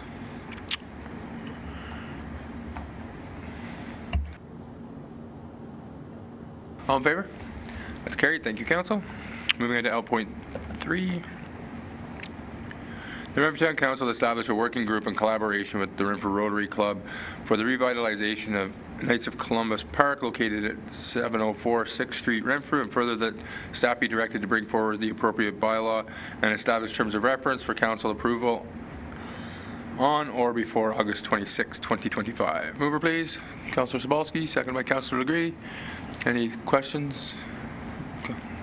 I'll jump in there, Sydney, if you don't mind. Once again, we are all familiar with the Rotary Club. They come, they talk, they tell us what's going on, what they're anxious to do, and they've mentioned the facility. I know that they've mentioned Knights of Columbus Park. I know that they've been in communication with staff, and I believe going forward in conjunction with clubs like this that a working group should be established, and I do believe there should be a member of council sitting in these working groups just for proper relation of information and making sure that both parties are being appeased, whether it's the Rotary Club or the town of Renfrew. So I think that this is a good initiative that we can get something built or modernized for the Knights of Columbus Park. I have one question. Do the Knights of Columbus know this is happening? Like, should we include them? I can definitely answer the question. So yes, to my understanding, and I do believe Director Latondres could answer the question, but they are aware and they are in support of this. And if you believe that they should be included, I think that's a great... even just an opportunity, because it is a park named after them. And yeah, yeah, absolutely. Perfect. Any other questions? All in favor? That's carried. Thank you, Council. Any notice of motions? Councillor McWhorter. Your Mayor, I have actually 3, if I may. My first one is the Renfrew Town Council directs staff to bring forward the identified traffic control plan for Veterans Boulevard, specifically from Bar Street to the traffic light at the corner of Hall Avenue, Raglan Street South, and Veterans Boulevard, including east end of Veterans Boulevard near 6th Street. And further, that consideration for additional line painting and signage be added to the Mayor's 2026 budget considerations. Specifically, if I may, I'm not sure if I can expand, can I? To explain the signage? No? Okay. I'll explain it later then when it comes up. How's that? All right, thank you. Number 2, that Renfrew Town Council directs staff to bring forward a consideration report on removing the left-hand turning capability at the intersection of Raglan Street South and Renfrew Avenue as identified in the town's master transportation plan. And 3, that Renfrew Town Council directs staff to bring forward an information report on the historical progression of the Renfrew Tourism Ambassadors and their relocation from the Visitor Information Center to the McDougall Museum, and further that staff be directed to identify the current use of the Visitor Information Center. Thank you. Any other notice of motions? Seeing none. Oh, sorry. Review. Sorry. At our last meeting, we had a presentation about our asset management plan and the need to be innovative in meeting the requirements of the plan. I would suggest and request that Council ask staff to review the effectiveness of crack filling programs with emphasis on completed, repaved, or new pavement of projects within the last 1 to 5 years, with an answer or recommendation of the cost of crack filling versus the extension of the lifetime of the asset. And further, that we have a recommendation from staff with regards to changing the disposal of fleet and small equipment policy in the asset management plan to be presented within the timelines to potentially be included in the mayor's budget. Okay.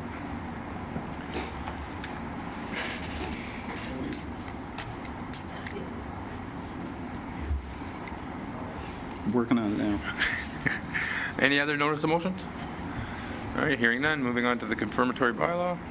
Now, Renfrew Town Council adopt the confirmatory bylaw 68-2025, and that it be read first, second, and third time and finally passed. Mover, please. Councilor Degree, seconded by Councilor McWhirter. Any discussion? All in favor? That's carried. Thank you, Council. Upcoming meetings of Council. Regular Council meeting of August 12th, 2025 at 5:30. Economic Development Advisory Committee, August 12th, 2025 at 10 a.m. And before we adjourn, I just want to wish Council a happy summer. Enjoy the 5-week break. Please take time to decompress and rejuvenate, and hope staff get time to get some holidays and rejuvenate. And thank you for all your work. Thank you, Council. And we are adjourned at 8:56.